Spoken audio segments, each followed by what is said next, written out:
The first governor of Nakuru County, female to be precise, that is none other than Susan Kihika, could be facing a jail term over the employment of CECs.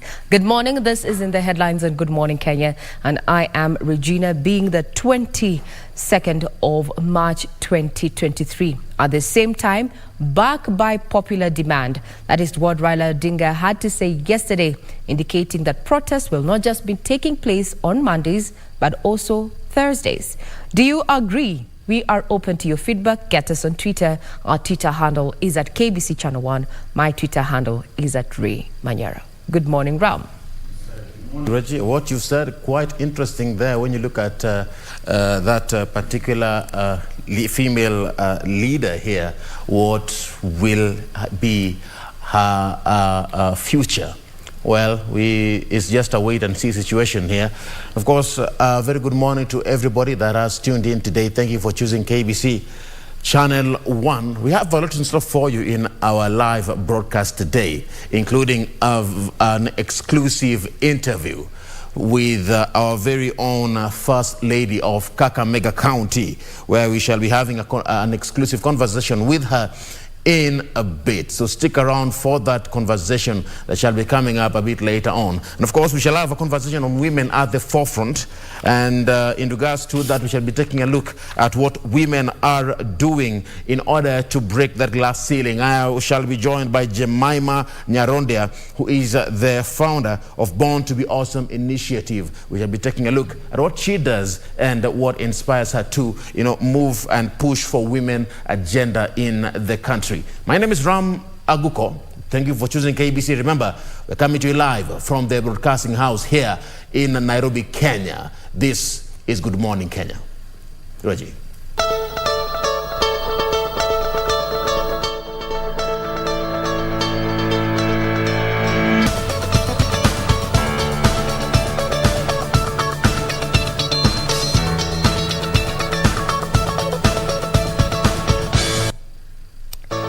Good morning. If you're tuning in, this is in the headlines. We have so much lined up for you, including updates from the direction in which government is taking in matters privatization. Just yesterday, the cabinet okayed the privatization of firms without the consultations of Parliament. We'll be keeping tabs on that and what it means for firms that have been running the exchequer dry. Is this a time that we're doing a turnaround? It's a matter of wait and see, and we have an update. But for now, let us look at what Azimio leader Raila Odinga had to say in regard to the state of matters of politics, where he says the escalation of mass protests will be happening in Nairobi twice in a week. Now, opposition chief Raila further says supporters of the coalition will be demonstrating every Monday and Thursday beginning next week until President Ruto gives into their demands. To what he termed as public pressure, opposition chief Raila Odinga now says his supporters will be hitting the streets twice a week on Monday and Thursday. Mambo yetu itaendelea. Tumesema kuanzia wiki ijayo tutakuwa na mgomo na maandamano siku ya Jumatatu na siku ya Alhamisi. Raila says President Ruto's administration must bring down the cost of living by reinstating the subsidies introduced by retired President Uhuru Kenyatta on unga and fuel, as well as reinstate the 4 breakaway commissioners of the Independent Electoral and Boundaries Commission. Sisi tumesema tunataka ukombozi. Tumeweza kuambia wafuasi wetu wote, sisi tunataka kukomboa Kenya, ili Kenya iwe ya Wakenya.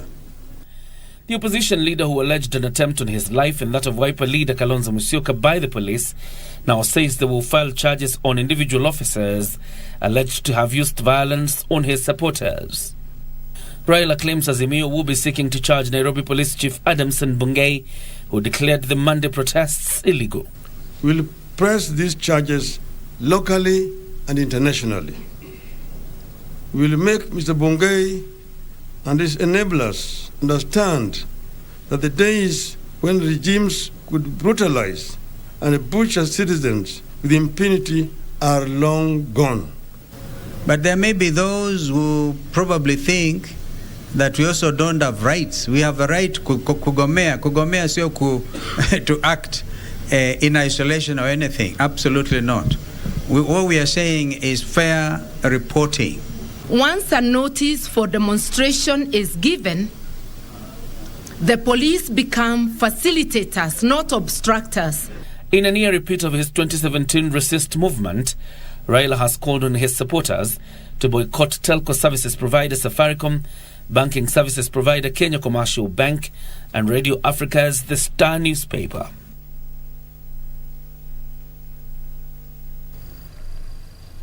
As the country now gets ready to, picket every twice a week, is that Inspector General of Police Japhet Koome has condemned what is termed as unwarranted violence meted out against police during the Monday Azimio protest.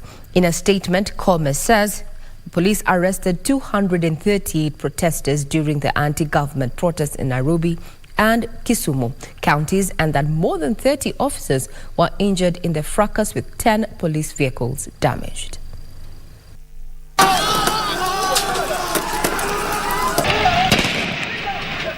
More than 200 people were detained in the aftermath of anti-government protests in various parts of the country on Monday. According to the National Police Service, in Nyanza, 25 people were arrested while 7 officers were injured. In Nairobi, 10 police vehicles were damaged, 24 officers were injured, and 213 persons were arrested by the police. While condemning Monday's protest by Azimio, Inspector General of Police Japhet Koome said investigations have commenced following the death of a Maseno University student shot during Azimio protests. In a statement, Koome termed the demos illegal, saying the sole aim of the opposition leaders was to invade State House, saying it is regrettable that even after officers restrained themselves and acted within the law, rioters invaded Maseno police station, hurling stones at police officers and property. The National Police Service says it remains open to external scrutiny and investigations from external independent constitutional agencies.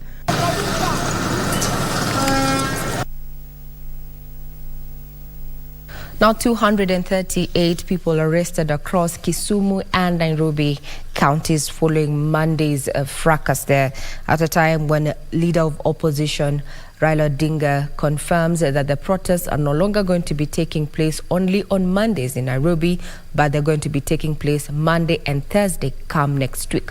What is your take in this particular direction? Get tweeting. Our Twitter handle is at KBC Channel 1. My Twitter handle is at Ray Manyara. Now, still keeping up with the ripple effect of the Azimio protests is that members of parliament from both sides of the political divide are now trading blame over the injuries and damage of properties incurred during Monday's protest by the Azimio coalition. While Kenya Kwanza Alliance wants Inspector General of Police to arrest and charge Azimio One Kenya leaders for destruction of property, the opposition legislators are accusing the police of igniting chaos in what they claim was a peaceful march. Gishoki Washira has the report.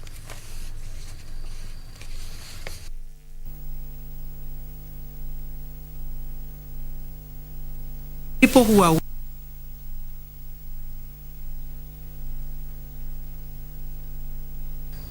Well, clearly, we had just we had a mix-up in that particular story. Just remember, our website is also open to your perusal. This is what was happening in Parliament yesterday, with both sides trading blame in regard to what the aftermath of the protests that were held on Monday, with the Kenya Kwanza allied members of Parliament blaming, or rather putting the blame on their counterparts in the Azimio faction for property damage there, while Azimio allied members of Parliament blamed the police for the chaos. Now, come next week, according to Raila, these particular protests are going to be taking place not only on Monday, but also on Thursday in Nairobi County. Now, let's still stick with what had been happening yesterday in Parliament, where a section of members of Parliament from Kiambu County now want the government to focus on solving the mystery behind the death of interior designer Jeff Mwathi. Led by Thika Town MP Alice Nganga, the MPs claim all persons named in the incident must be apprehended even as investigations continue. Jeff died after falling from the 12th floor of the Redwood Apartments around Safari Park Estate on the February 22nd of taking longer than it's supposed to be. We are expecting them to have been arrested because we know they are all over. We have seen them online talking about it. Even when the case is active and going on, we have seen those people who are with Jeff that day going on online, trying now to brainwash people or to wash away the case because they are going saying they cannot do it. In fact, and no arrests have taken place. You know, what we are asking is, are these people above the law or what is going on? It's justice only for the rich.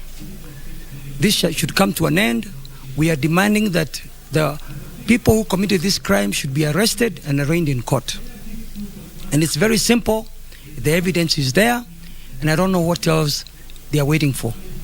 So we are all asking for justice for Jeff. Who are these that can never be questioned, that can never be brought to books and be asked and be questioned?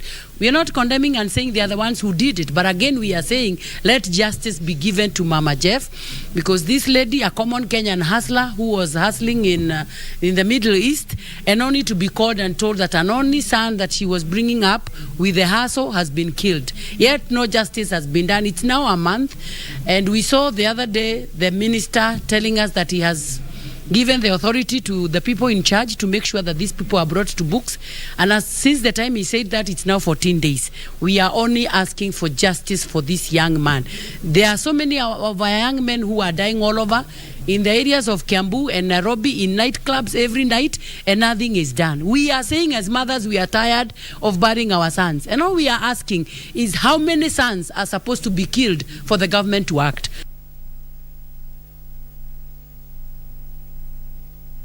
Well, if you have been on Twitter for the last 3 weeks or so, there's a hashtag that has been trending, justice for Jeff there, with members of parliament now fully weighing in and also imploring the security apparatus to investigate the circumstances under which Jeff, a promising interior designer there, actually fell, or rather died after falling from 12th floor of that particular apartment. We'll be keeping tabs on that particular developing story.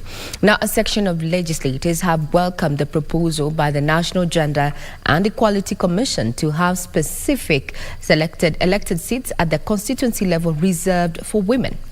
GEC is proposing that the number of county women member of parliament be doubled from the current 47 to 94 seats to achieve the 2/3 gender rule.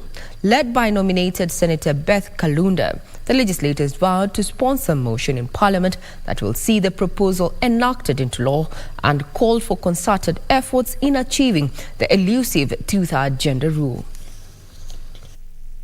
In attempts to ensure that no more than 2/3 of the lawmakers are of the same gender, the National Gender and Equality Commission has recommended the restructuring of the 290 constituency and an increase in the number of elected women members of parliament. The numbers of both the gender top-up, the doubling of the current elected woman member of the National Assembly from the counties, and tripling, all of them have the natural tendency of increasing the numbers. Preservation of women's constituencies for affirmative action on rotational basis. During the parliamentary legislative dialogue on the 2/3 gender rule in Nairobi, the commission said the proposals will solve the 2/3 gender rule puzzle that the lawmakers have failed to reach a consensus on for the last decade. They are in parliament in either 1/3 or 2/3. They are able to represent the women of Kenya effectively. As a commission, we have a coordination role, and therefore we are very happy to even have as many coordination meetings as possible, so we can get to know at what level everybody is at in order to have this attainment see the light of day. The proposals by the commission have been backed up by a section of legislators who have pledged to support the agenda once in parliament. I am ready to lobby both houses at whatever cost, because women make more than 50% of the population of this country. That we have an enormous task ahead of us to pass this bill that will be promoting women's political participation. Wengi huona ni kama ni vita vya wanawake na wanaume, lakini tunajaribu kuleta usawa ili kila mtu apate kuwakilishwa katika ile meza ya mviringo. The lawmakers also champion for political goodwill from across the political divide in achieving the 2/3 gender rule. And support from all members of parliament, irrespective of political background, in the realization of this all-important principle. Development requires both the gender for balance of development in this nation.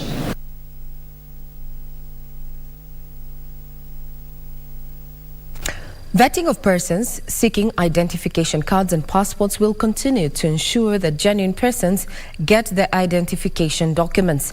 Immigration Principal Secretary Professor Julius Bitok, however, says consultations are ongoing to ensure that the process is conducted in a humane manner.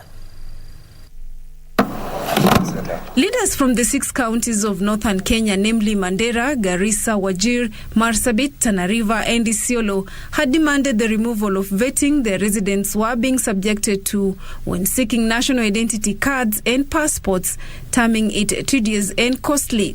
Some of the suggestions that were given, like getting a team to identify people at sub-locational level or at village level, I think this is very noble. This is very noble. So that by the time the documents leave at the grassroots level, then the rest is, as my commissioner here said, is to process. The problem of identification is not only for lack of opportunities in terms of to get employment for us. We really feel discriminated as a society about this issue. Not only can we not access certain opportunities, but we can't even not walk, let alone driving within the streets of Garissa town. This prompted a meeting with the Immigration Principal Secretary Professor Julius Bitok, who explained that the process of vetting was meant to enhance security.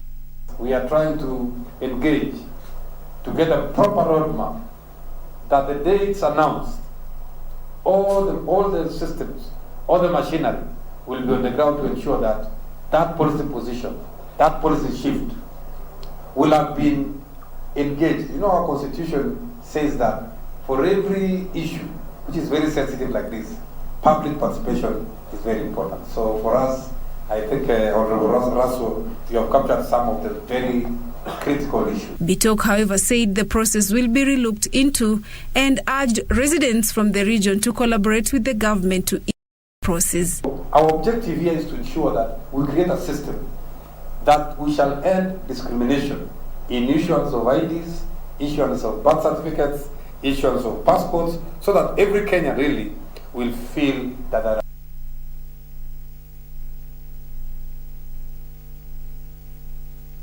Now to the counties, the government has been urged to think of alternative sentencing of especially petty offenders, since the current method of taking all prisoners to jail results to government overspending to maintain the high number of people behind bars.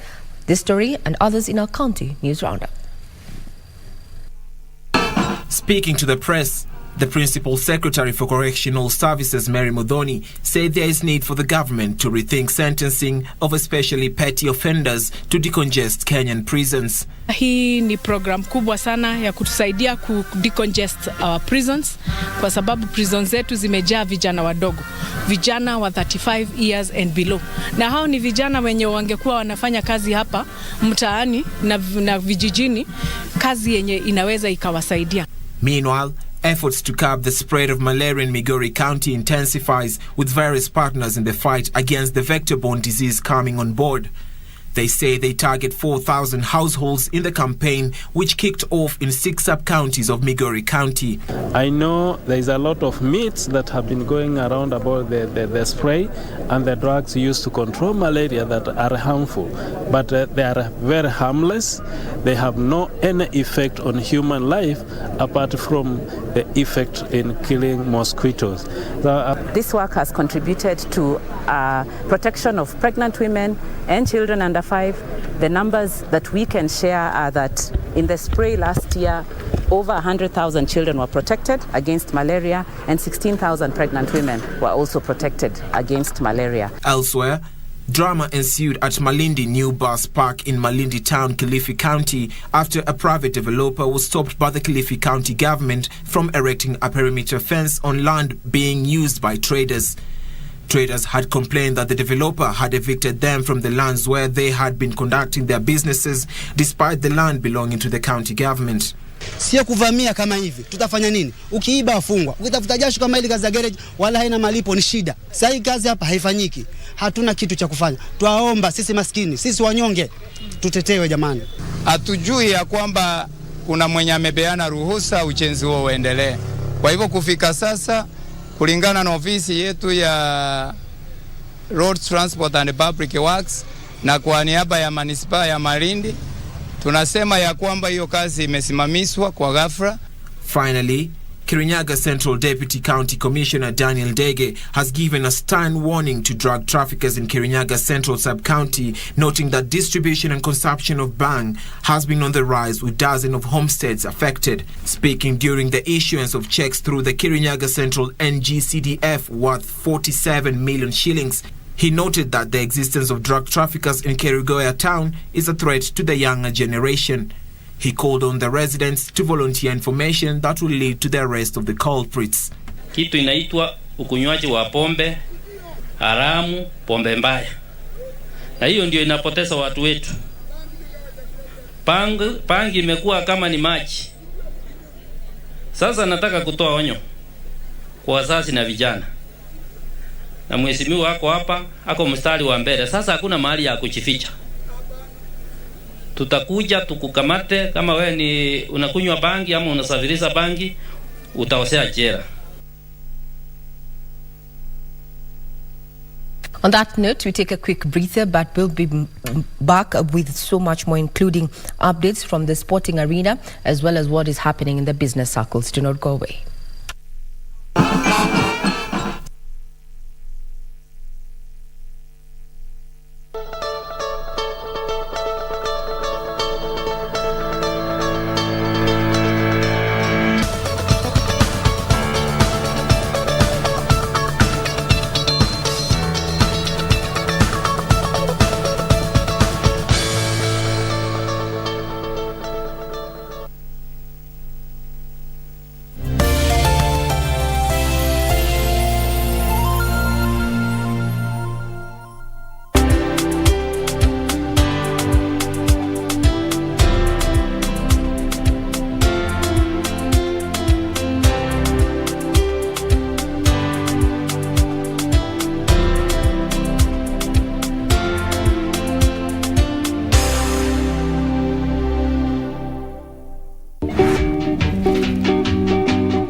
Shule saa hizi basi unafukuzwa na mama wa huko. Unaniambia sababu naitisha kuku mara 3 kwa saa nyingine kwa wiki kwa mwezi.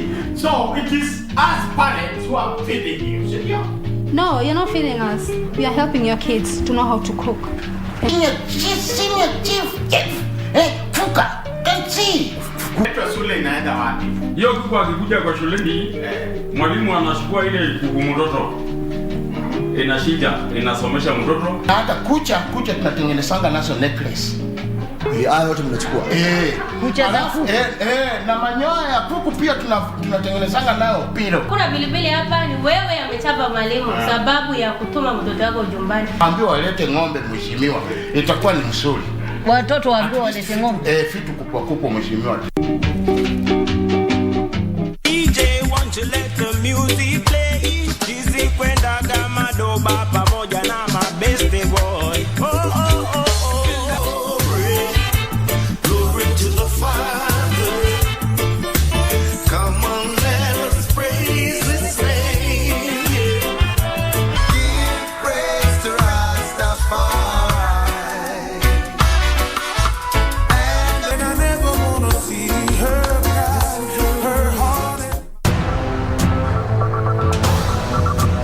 tumepata intel kwamba mmoja wa vijana wa Burhan is coming away to be smuggled into the country. How credible is the intel, sir? Very credible. Nani? The bomb maker. HQ iko na reason ya kubilivia kwamba one of Burhan's lieutenants that was smuggled into a country through his border crossing. Wazi. Back up!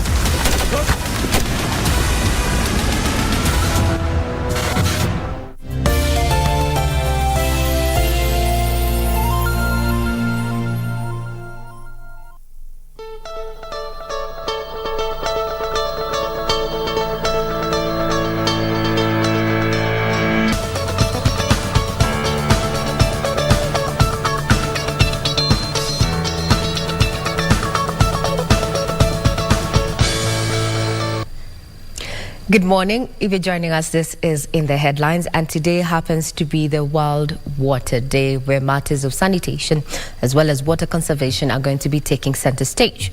Now, talking about climate change is that it is continuing to manifest, and the groundwater sources now remain the next frontier as the main sources of water to sustain life. For Turkana County, it is a story of contradictions that while the county is classified as arid and semi-arid land, it also holds some of the largest quantities of groundwater reserves in its two aquifers, the Napu and Lotikipi aquifers. Judith Akolo was in Turkana County and brings you this story.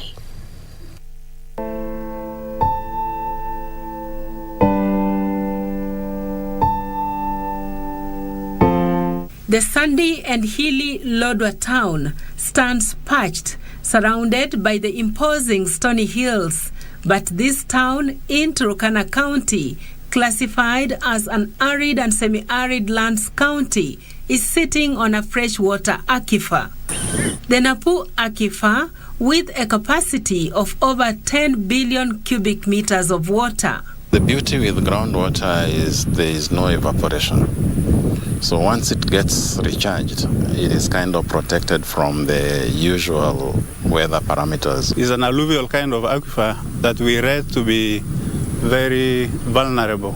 Moving around Lodwar town, one notices the many water bowsers that dot the town, waiting for the call to deliver the precious commodity. Some drive into Moi Stadium to fill the tanks with water from River Takwel that snakes through the town. We've done piping of 6 kilometers, and we have raised tank within the aquifer to serve the people within that area. An organization known as REACH, improving water security for the poor, in collaboration with the University of Nairobi and Turkana County government, is working on modalities to ensure that the vulnerable households are able to access clean drinking water.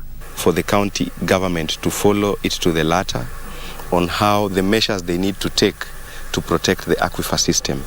But with a growing population in Lodwar town and its environs, there is fear that the aquifer could be contaminated due to poor sanitation and the use of pit latrines. And one of the issues that I'm focused on is to develop mechanisms where all our water sources are not contaminated.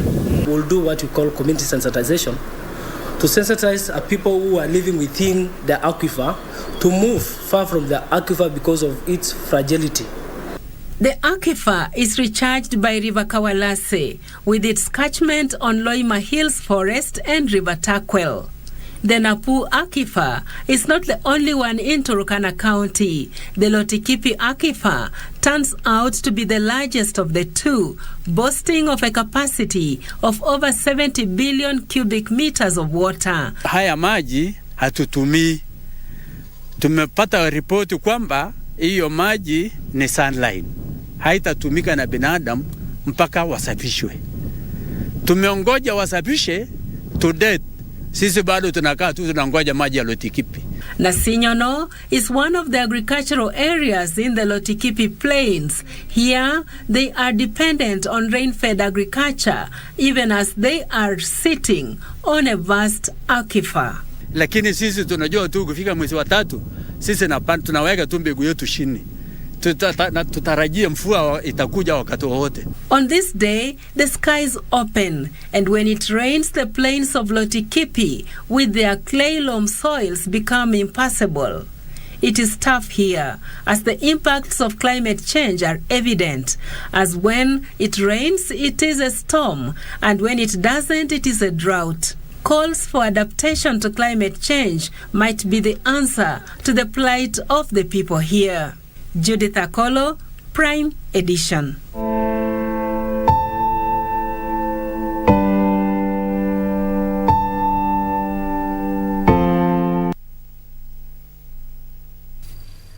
That is a segment that puts matters of climate change into perspective each and every Tuesday during the 9 p.m. bulletin. So catch up with our reporters who have focused on matters of climate change and environmental conservation to look at the challenges and those who are working hard to mitigate on the effects of climate change.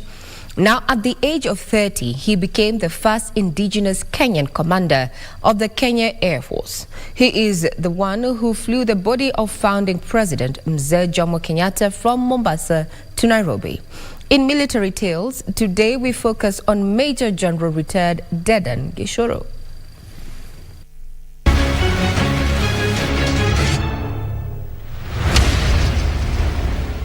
On the 22nd of August 1978, Major General Dan Gishuru, then commander of the Kenya Air Force, receives a call from State House.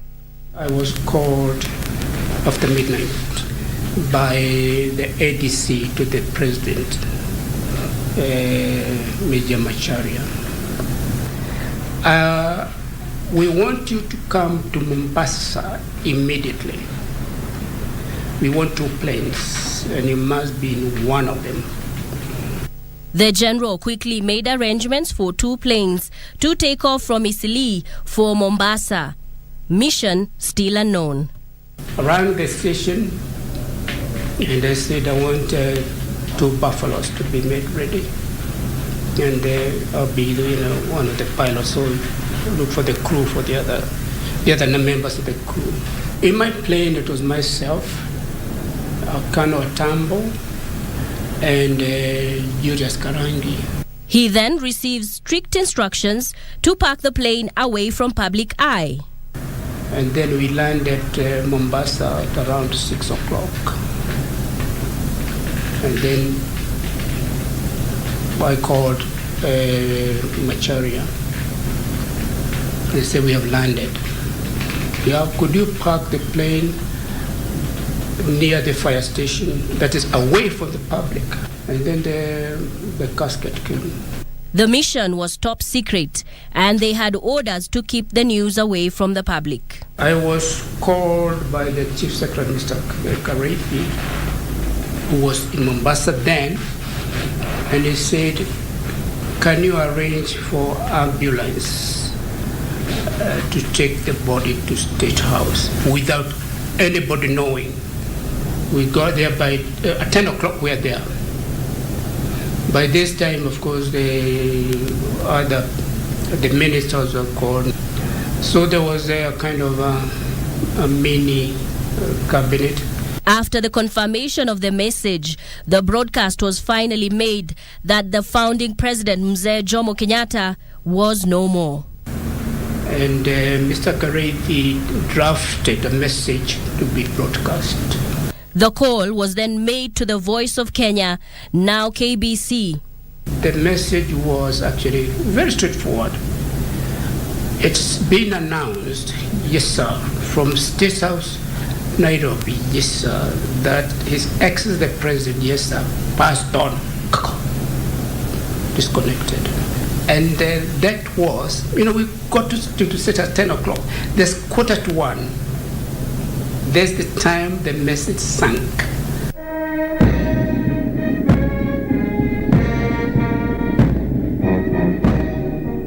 So, how did his career in the military begin? It all started when 5 Kenyans were secretly recruited to be trained by the Israel Air Force sometime in 1962. So technically, the Air Force started maybe before independence. We were told we can apply to join the East African Community, where they were to train air traffic controllers. They were Dan Gishuru, David Kanagi, Samuel Mukirai, Frederick Collins Omondi, and John Apudo. The training of these 5 young Kenyans would be the foundation on which the Kenya Air Force would begin after independence in Eastleigh, then known as Royal Air Force. When we got independence, the Air Force was started, and initially we started with 2 planes, Chipmunk, with instructors from Royal Air Force. But even after independence, the Air Force was still majorly under the Royal Air Force officers. Although we came from Israel as commissioned officers, we were not accepted as officers. Mzee Jomo intervened and allowed for General Gishuru to assume full responsibility of the Kenya Air Force. Mzee Kenyatta said, okay, if these people are doing what they're supposed to do, fly, why can't they take over? And he reduced the stay of the British by 2 years. As the commander, Dedan was the man in charge of flying, maintenance, and administration. When I took over, of course, there were not many challenges because flying-wise, I continued flying throughout. And I can tell you we had very good training by the British, both here and, of course, in UK. He served as the commander from 1973 to 1980. Promoted to full colonel and took over as the Air Force commander at the age of 30. General Gishuru's years of flying were not without challenges. So I was doing like 14 trips a day. After 2 weeks, I tore my cartridge. So when I went back to home, to base, my knee was swollen like that. Grounded not to fly again, a directive he did not heed to, and this decision sent him to theatre. Later on, of course, in 1980, my leg became worse. So they removed, it's like ball bearing, because the cut, the meniscus had cut and it was rolling there. That's the one which was knocking. So they removed those. Dedan Juguna Gishuru was the first ever indigenous Air Force commander, having taken over from the British when Kenya gained its independence in the year 1963. In 1985, he became the Chief of Staff, Defense Headquarters, and in 1989, he retired from the military. Reporting from Tigoni, Limuru in Kiambu County, Amnesty Imano.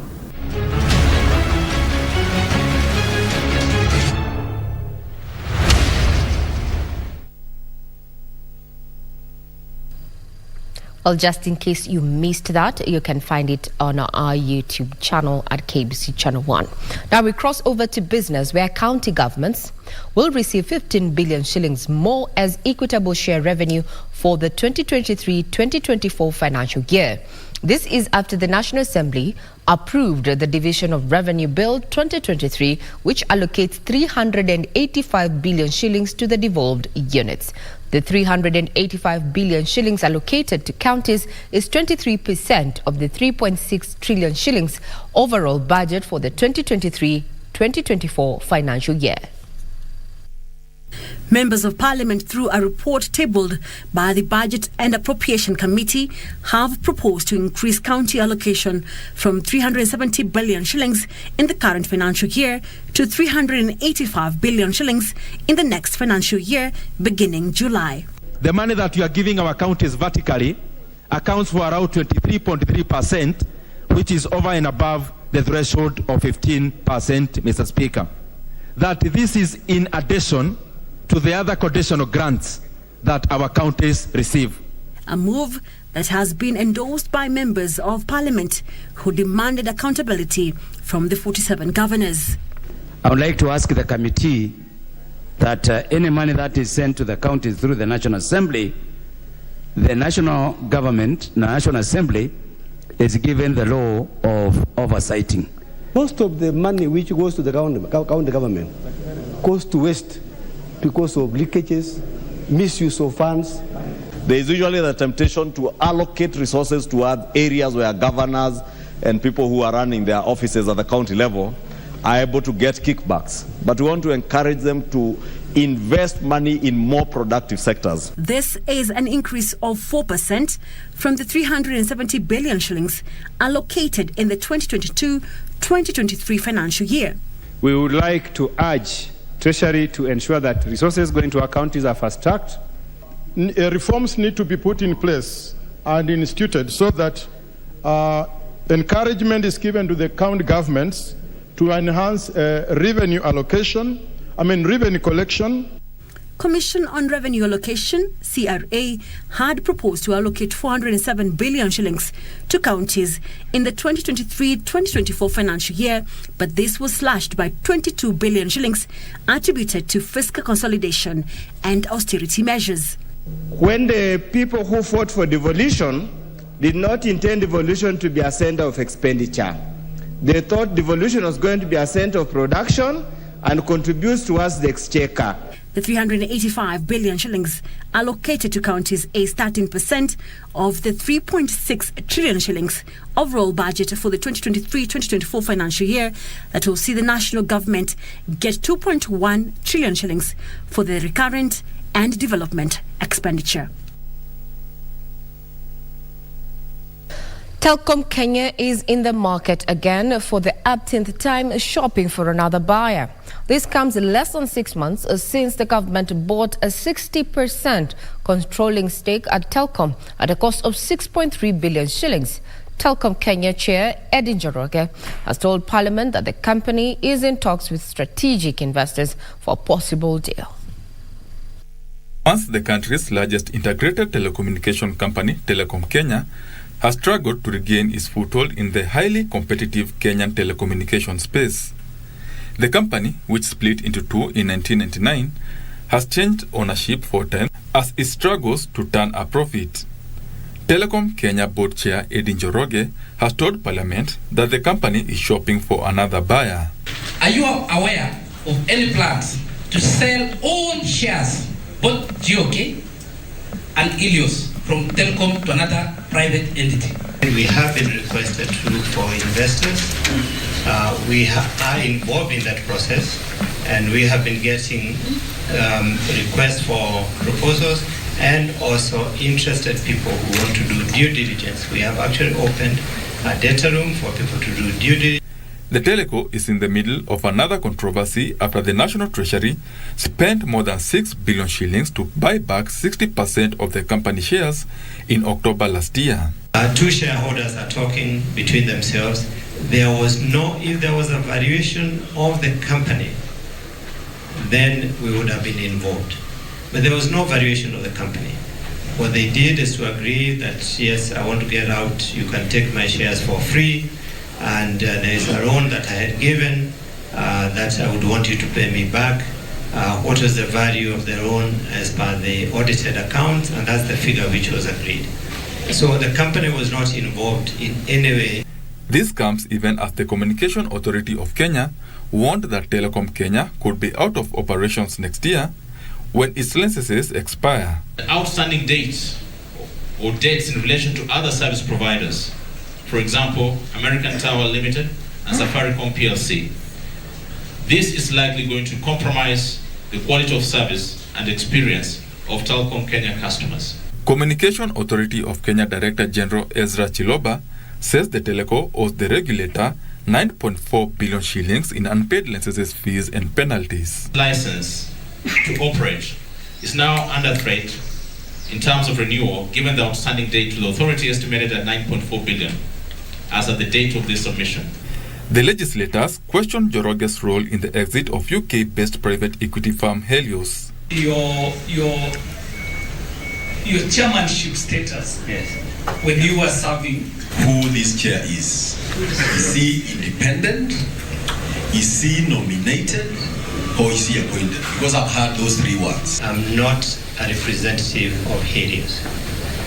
I am nominated by Helios to the board. Njoroge has further told Parliament that the teleco is better placed to operate as a private entity rather than a parastatal due to operational costs. I assure you, honourable members, if this company was to go to government, this would be the end of this company. And therefore, there was a feeling from the new government that the best thing is for us to steer for a private investor who would then take over the shares.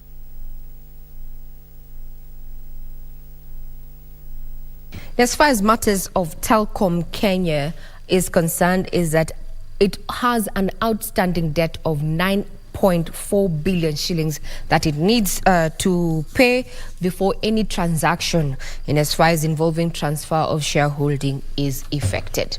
We'll be keeping tabs on that particular development. Remember that this is currently taking a political turn where now members of parliament are also questioning the move by government to buy off Helios from its stake in Telkom Kenya just some few days to the general election of August 2022. Now to matters power is that the construction of 105 megawatts geothermal power plant in Nakuru County is expected to be completed in the next 24 months. The power plant, which is being constructed by Susian Menengai Geothermal, Quantum Power East Africa, and Ore Power, is expected to help lower the cost of energy in the Naivasha and Mai Mahiu special economic zones. Geothermal Development Company Managing Director Jared Othieno has said the project will produce enough electricity to serve almost 500,000 homesteads and 300,000 businesses. After drilling geothermal wells and building the stream gathering systems at the Menengai Crater Fields in 2013, the Geothermal Development Company picked 3 independent power producers to develop the fields.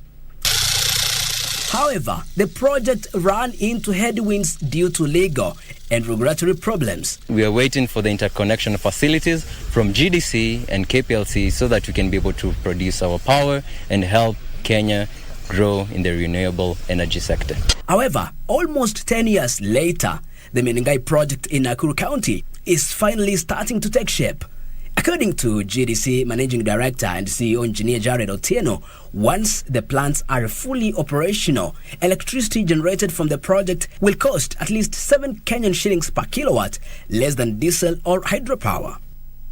Director at Shuk Technologies Frederick Gathuita says the availability of affordable, reliable power will bolster the development of light manufacturing, which he notes is an important part of Kenya's plan for industrialization as articulated in the Kenya Industrial Transformation Program. GDC plans to pump an extra 1,065 megawatts into the national grid in the next 10 years, which will be generated from Menengai 465 megawatts, Baringo Silare 300 megawatts, and 300 megawatts from the South Rift region as the government seeks more geothermal energy. Tarifu zitaenda chini na production yetu ya power, production yetu ya vitu zetu tunatengeneza hapa, cost itarudi chini. Alafu tena customers wataweza kupata vitu yetu na bei nafuu. So natumaini hiyo kampuni kama Amerika mambo itakuwa mzuri pande yetu. One of them is already complete. We are waiting for it, and the 2 others that are remaining, I wish to say that let them do something, complete them, so that we can reduce the cost of living. The Menengai project is the second large-scale geothermal field being developed in Kenya after the Olkara units in Naivasha sub-county, whose exploration is carried out by the Kenya Electricity Generating Company, KenGen. Before we cross to the sporting arena, is that the Kenya shilling is trading at 130 shillings to the dollar as the dollar continues to strengthen against a depreciating shilling. And in case you're wondering why that loved one who lives abroad, especially in the UK and the US, hasn't sent the usual money, especially in February, well, inflation in the US and UK has seen diaspora remittance dip by a cool 11.5% in the month of February, from an amount of 44.4 billion sent in January to 39.2 in the month of February. Further details are available on our website. Now to sports. The trials for the Confederation of African Athletics Under-18 and Under-20 Championship that are set to be held on the 24th and the 25th of this month have been postponed. The Athletics Kenya says both Nyayo and Kasarani stadiums are not available and that the event will now take place on the 7th and 8th of April at the Nyayo National Stadium. The trials will be used to select teams to represent Kenya at the continental event to be held in Lusaka, Zambia on April the 29th to May 9th. Kenya will seek to defend the Under-20 title from Abidjan, Ivory Coast in 2019, while seeking to dethrone South Africa in the Under-18 category.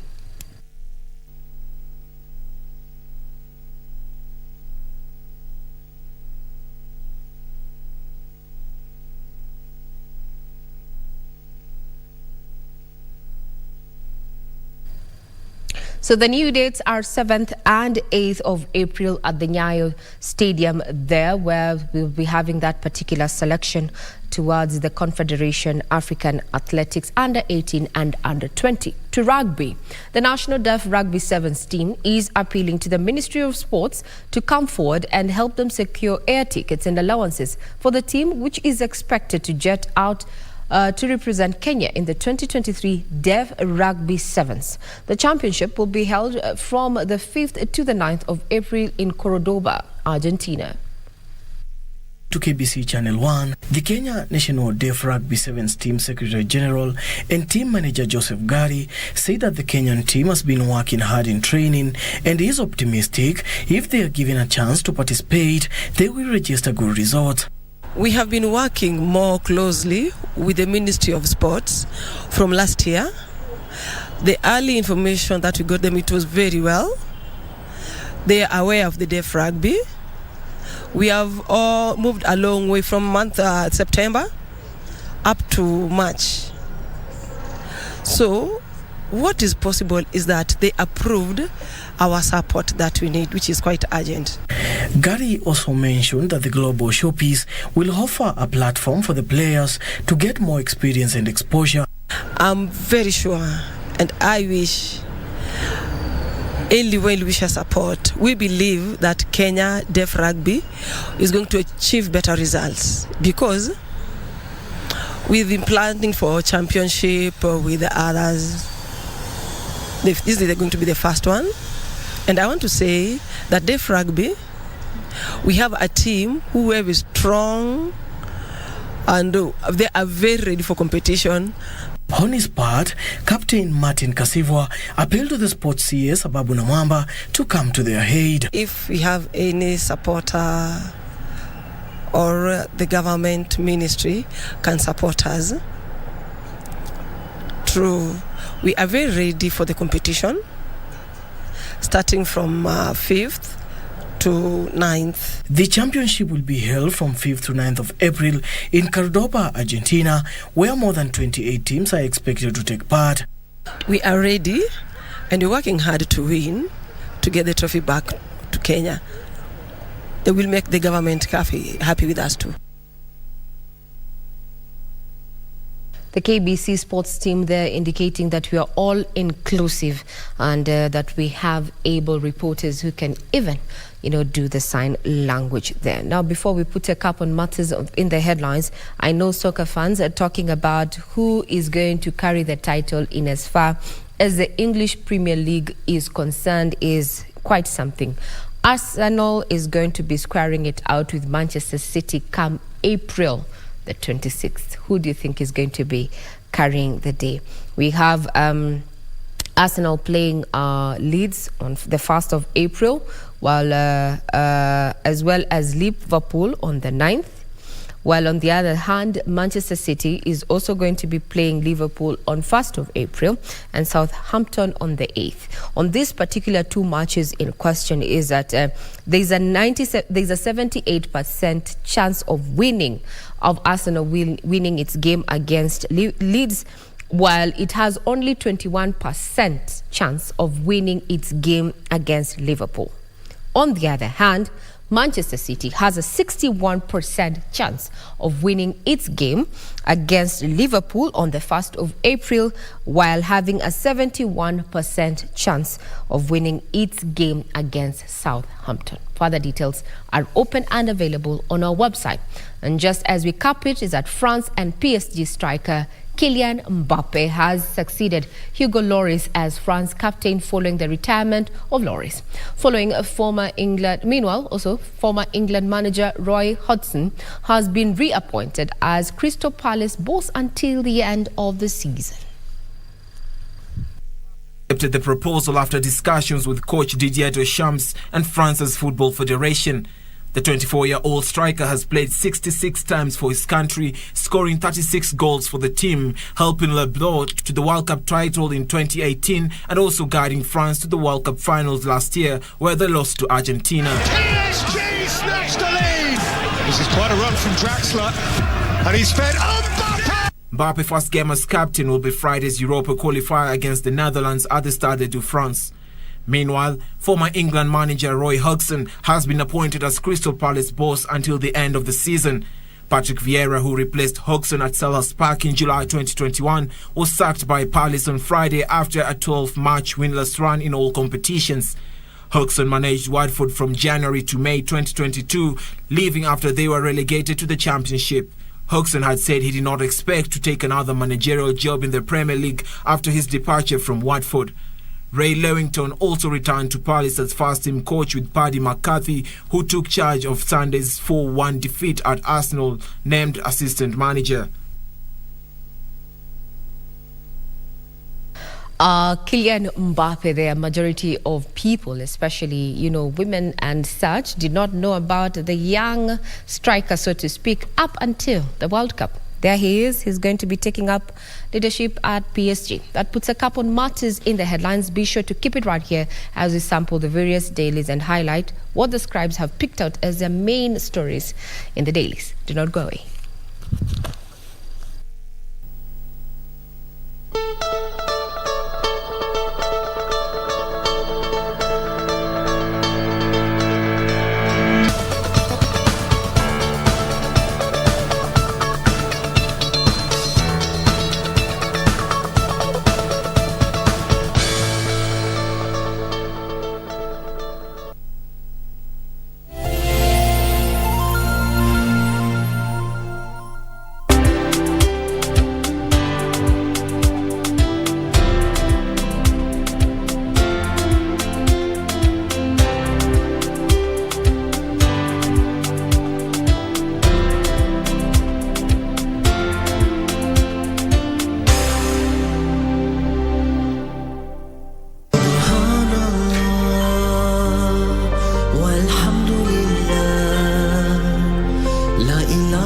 Allah anatuambia ndani ya kitabu chake kitukufu, enyi ambao mlioamini nimewafaradhishieni funga. Yani enyi mlioamini funga ya Ramadhan imefaradhishwa juu yenu kama ilivyofaradhishwa katika wale ambao waliwatangulia, ili muweze kumcha Mwenyezi Mungu Subhanahu wa Ta'ala. I will never let go. I will never let you. You are becoming quite annoying, Oligario. I will not allow my plans to crumble all because of you. Please tell your father to call me. I would like to talk to him, you see. Because I'm like the one the priest prays to. I find out everything. Do you know what? Brace yourself. Because this is like in the novels. Because this story is only just the beginning. Ben? Ruben, are you there?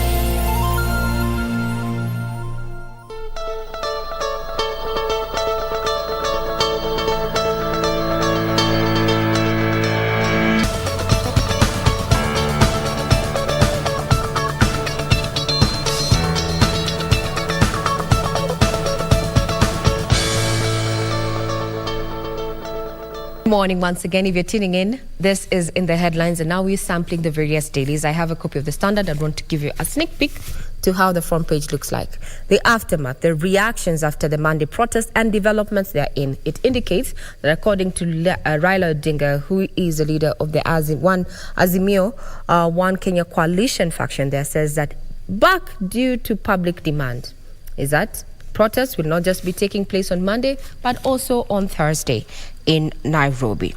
That is Battle for Hustlers' Souls. That's what the Scribe has opted to go with as the main read in this particular issue. Let me skim through what has been highlighted here. Ruto's take. Azimio leaders are insincere and want to get into government through the back door. He is willing to hold talks with anyone who has the interest of the nation at the heart. He has a plan that will lower a cost of living, but it takes time to implement. That is the president's take. Now, on the other hand, we have the official leader of the opposition, that is none other than Raila, saying, cost of living. Azimio is pushing for lowering of cost of food, fuel, and electricity. Electoral justice, they are fighting the reconstitution of the RABC, saying that the president is acting unilaterally. And as far as matters of inclusion in government, they say the president is promoting tribalism through appointments. The middle ground, the bottom-up plan. President William Ruto's rallying call during the campaign was let's make life better for the low-income earner. With a shoe on the other foot, opposition leader is consolidating support of the Wananchi to protest the high cost of living. Now, if you are keen to notice, some of the items that the protesters were carrying on Monday, they included sufurias and wheelbarrows. And the Scribe here has gone further to just try and understand why the protesters were using these particular items. The wheelbarrow and sufurias have become the symbols of the push to address the plight of Mwananchi, with government and opposition reading from different scripts. That's just but a quick summary of the main read in this particular issue of the Standard, being the 22nd of March. This is day 2. After the protests that took place on Monday, we have had 238 people arrested in Kisumu and Nairobi counties on Monday, and also 30 vehicles there damaged. And this is according to Inspector General of Police, that is Japheth Kome, who has gone further to condemn attacks meted out on the security apparatus that was trying to maintain peace during this particular protest. So what do you think about the reactions that we're having? Now we're going to be having Maandamano Monday on Monday and Thursday, and Raila Odinga says it is due to public demand. What is your take? And I would also want to ask you, are these protests actually helping in any way or another? Have they lowered the cost of living since they took place on Monday? What is your take? Get tweeting. Our Twitter handle is at KBC Channel 1. Mine, Ray Manyara. We have at Ram Aguku. Also, on stories that have also found themselves on the front page of the Standard is that now Cabinet had a meeting yesterday, and they have allowed state farms sale without the approval of MPs. This is under the privatization bill of 2023 that has allowed National Treasury to sell out or rather privatize state farms without having going through the rigors of debate at the floor of the National Assembly there, just trying to restructure and do away with bottlenecks and save the country the much needed monies, especially from the taxman point of view, or rather the national coffers. Also, we've had a story here that Uhuru team loaded telecom debt on citizens. The chairman of Telecom Kenya was appearing before the committee there, and he went further, that is Eddie Njoroge, went further to indicate that talks are underway to have Telecom Kenya that is still seeking new investors. However, they have a debt to pay before any transaction goes through, and this debt is capped at 9.4 billion shillings. And in Nakuru, the first ever female governor might actually be facing possible jail term over the employment of CECs. And this is after a court ruling there. Across the world is that over 43,000 people died in Somalia owing to drought. A sneak peek of what the scribes have captured in this particular issue of the Standard. To you, Ram. Yes, and on my end, I have a copy of the Daily Nation, the People Daily, and the Star newspaper. These are the three copies that I am having on my end, and I would like to start with the People Daily, where we have at the top of this page there, protests to be held twice a week. And of course, this is something that has featured in all our dailies this morning. And Azimio's strategies, three key areas have been highlighted on this particular paper. Number one, Monday, Thursday demonstration. So here we're looking at these particular demonstrations aimed at piling pressure on IEBC to open election result servers for audit. And number two, we're looking at product boycotts. So here, Raila has told supporters to avoid Safaricom, KCB Bank, as well as the Star newspaper. Now, on the same point, number two, I would like to shift to the Star, because on this particular paper here, it's quite interesting here. We are seeing a picture of ODM leader Raila Odinga, who reads the Star newspaper aboard a private jet on his way to Juba in 2019. This particular picture here. So the question is, what is this? How is this debate going to end? And are we seeing different stories from different sides? Is he speaking from both ends of the mouth? Raila's Star boycott call is irresponsible, according to CEO of Kwako. And of course, we shall be coming back to the Star in a bit. Still, on the People Daily, on the front page, the splash. MPs give 385 billion shillings as counties share. Although devolved units owe 156 billion shillings in pending bills, the National Assembly has offered them 40 billion shillings, less than what they had asked for, leaving their fate in the hands of senators who will make or break the deal. Of course, this is what is taking headlines today. And still, remember, I said we had three issues here. And number three, in regards to the Azimio's demand strategy, a legal challenge. Number three, officers who were involved in incidents with protesters will be sued personally at home and abroad. Well, that is on the People Daily. Let me move to the Daily Nation. On the Daily Nation, the splash, Raila steps on onslaught against Ruto. That is on the Daily Nation here. Because President's allies ask authorities to arrest Odinga. And in this paper, we have many conversations in regards to this particular duel between the President William Ruto and Honorable Raila Odinga. Where we have opposition leader Raila Odinga yesterday announced mass action twice a week, even as he made a fresh demand for the reinstatement of 4 independent electoral and boundaries commission bosses who were forced out and accused police of brutality during Monday's protest. Now, what is this all about? Let me move inside this particular paper here. Raila protests will take place twice weekly. Raila now declares that is something that has been highlighted on this other page here. Sees Raila over chaos. Ruto allies tell police. Sees Raila over chaos. Now, allies of President William Ruto have called on the Inspector General of Police to arrest opposition leader Raila Odinga over the chaos and destruction of property witnessed on Monday. Even as the new party maintained their demonstrations were peaceful until police broke up protesters.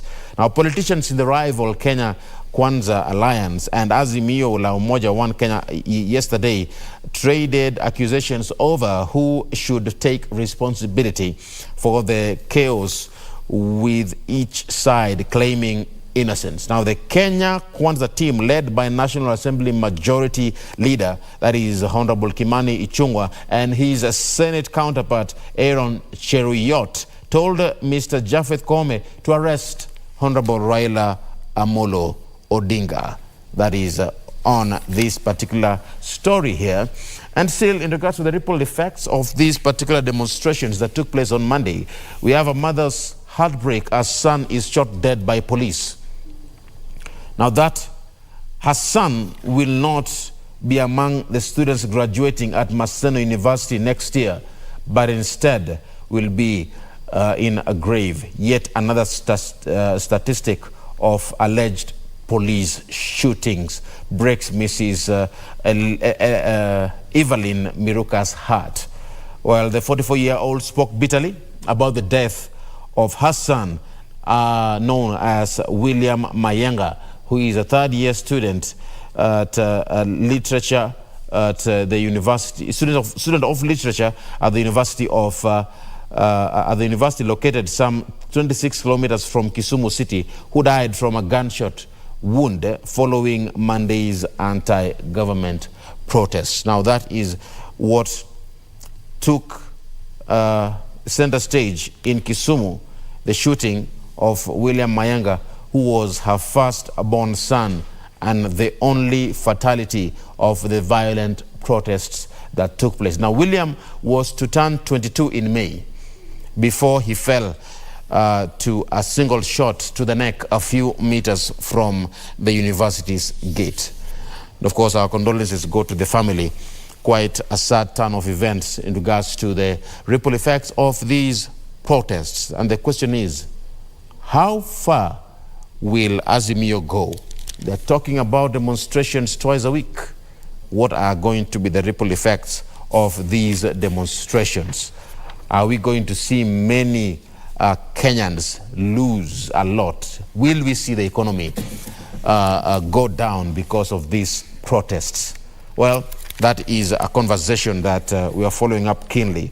Still, in regards to matters concerning the economy, Ruto, Rigathi, Mudavadi get 802 million Kenya shillings for new cars. That's right. The total budget for the top government officers' cars more than doubles to 2.06 billion. Now, the budget allocation for the purchase of new cars for Kenya's top 3 government officers has shot up 8 times.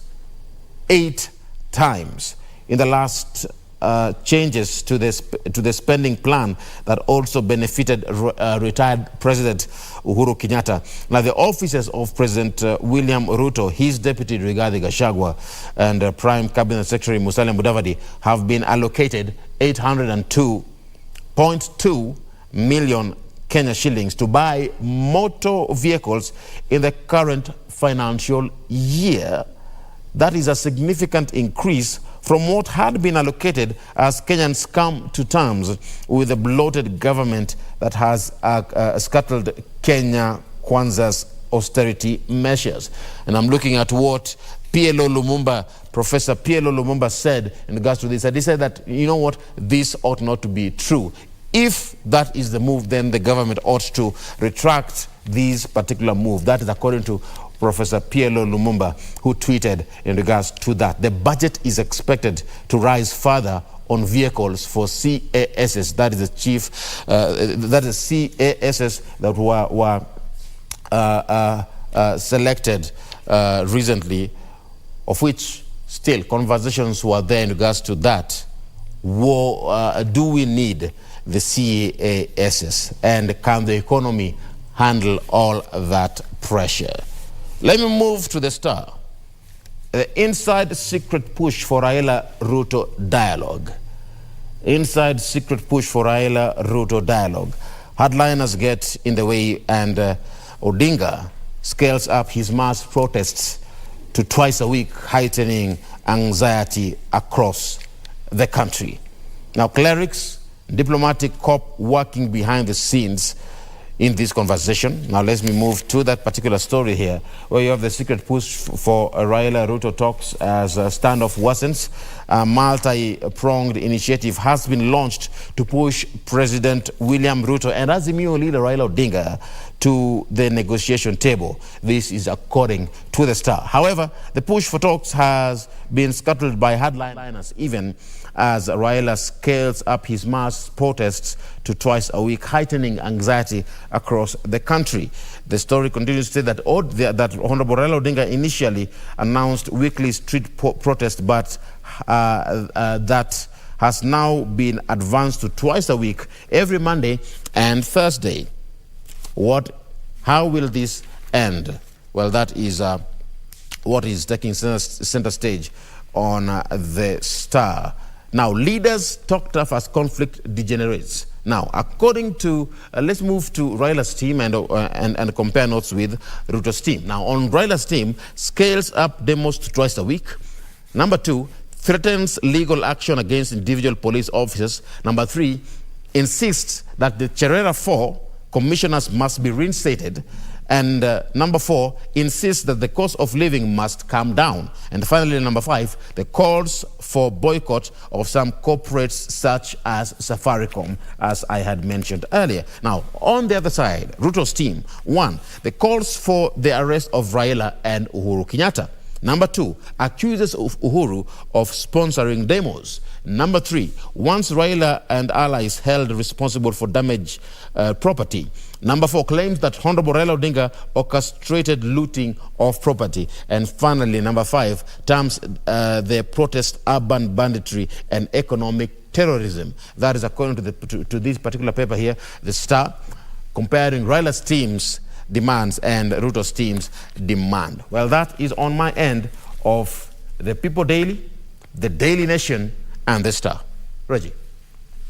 Details in regard to that particular cabinet meeting that took place yesterday. It indicates that the privatization bill of 2023 will allow Treasury to privatize the public enterprises without Parliament's approval, and that this session will also tame demand for government resources and generate more funds to drive development. Now, this particular power will be targeting the sale, or rather will enable the sale of non-strategic, non-performing public entities, and it is deemed to help upgrade the infrastructure and delivery of services. Towards the end of last year, a report was tabled among, the public companies or firms, state-owned firms that government wants to privatize. There was a list that was made possible, or rather highlighted, and it means now with this particular directive, then we could see the sale of these particular firms finalized faster than expected. Now, from the courts, a quick update in regard to the Maxine case there, where she's charged, Maxine Wahome, who is before the Lady Justice Mutende. She is facing murder charges, and this is in regard to the death of her partner or boyfriend, so to speak. And according to the medical report that was given yesterday in courts, it indicates that Khan, the late, was taken to hospital on December 12th last year while bleeding from a deep wound on his right lower leg, and upon further examination it also showed that he was in shock and gasping for breath. And because Khan had bled a lot, the report indicated he was immediately given a blood transfusion before his relatives asked that he be transferred to the Avenue Hospital. Now, according to Maxine Wahome's lawyer, who is Philip Murgo, he argued that the medical report confirmed that there were no compelling reasons to deny Maxine Wahome bail. She is charged with the murder of her boyfriend Asad Khan, and she's been seeking a bail application there. On the other hand, the prosecution has opposed her application to be released on bail, arguing that she failed to take care of Khan after the injury and refused to visit him in hospital or attend his burial. They further said that she had something to hide after the incident, and that's why she went into hiding, and that they fear that the victims will still aggrieved by the loss of their loved ones, victims and witnesses there. Well, we'll be waiting to see, because High Court Judge Lilian Mutende has directed the probation officer to file a pre-bail report before making her ruling on Monday next week. Maxine Wahome is a renowned rally driver there who is facing murder charges of her boyfriend Assad Khan there, while her lawyers maintain that she was a victim of domestic violence and that it is the deceased who actually kicked the door. This is quote unquote what her lawyer Philip Murgo had to say yesterday in the courts. In the counties, as we come to a close, is a story we had highlighted for you. Susan Kihika has been ordered to draw fresh list of nominees for vetting and approval by the county assembly. She faces a possible 6 months in jail for ignoring a court order on CECs. Now, it is Kihika had appointed Nelson Tanui, Water and Environment, Samuel Mwangi Health, Stephen Moirore Trade, John Karanja Lands, Leonard Kipkoech Agriculture, Roslyn Wanjiro Public Service, while other nominees were Josephine Atieno, Zipora Wamboi, Stephen Jogu, as well as Michael Kamau for infrastructure. So the process is what they have halted and the names that appeared there. So the court had quashed her list of CECs, declaring it unconstitutional. So Kihika, in the alternative, Kihika, who has been ordered to appear in court on the April 18th of April for mitigation, will pay a fine of 200,000 shillings. As we come to a conclusion, being the 22nd of March 2023, it is a World Water Day, and the theme is about accelerating change in water and sanitation. I'm Regina Manyara. I wish you a pleasant viewing ahead. And talking about viewing, we have an exclusive interview with none other than First Lady Janet Barasa of Kakamega County. So do keep it right here. It will be coming up after this break. You know, women are very powerful people. We are able to multitask. And so for me,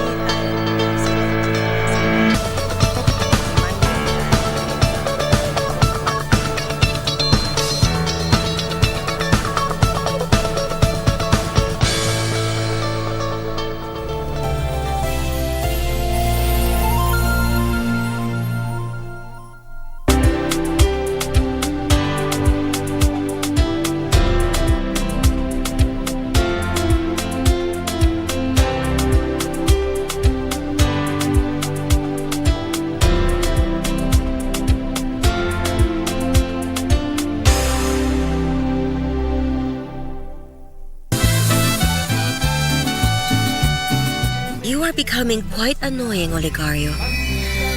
I will not allow my plans to crumble all because of you. Please tell your father to call me. I would like to talk to him, you see.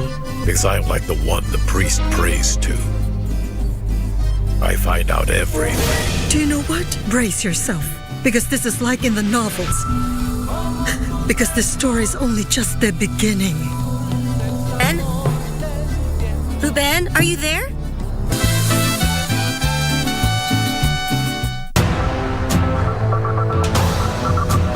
Tumepata intel kwamba mmoja wa vijana wa Burhan is coming away to be smuggled into the country.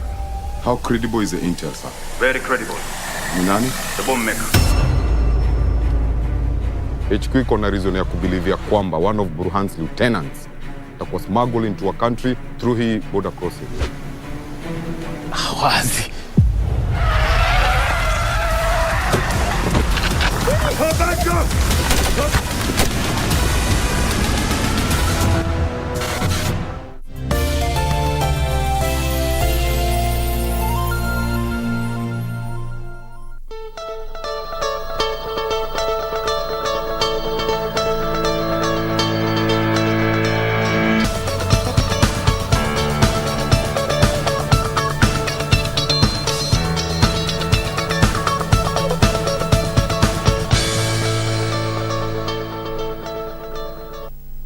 And welcome to this edition of Women at the Forefront. Today we are coming to you live from Kakamega County.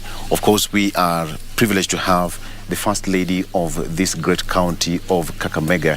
We just want to get from her what is her role, what is her position, and why is she living or where she left as a lecturer, or is she still doing that role of being a lecturer to be the first lady of this particular county? So today I'm privileged to have on set Professor Janet Kasili Barasa, who is the first lady of Kakamega County.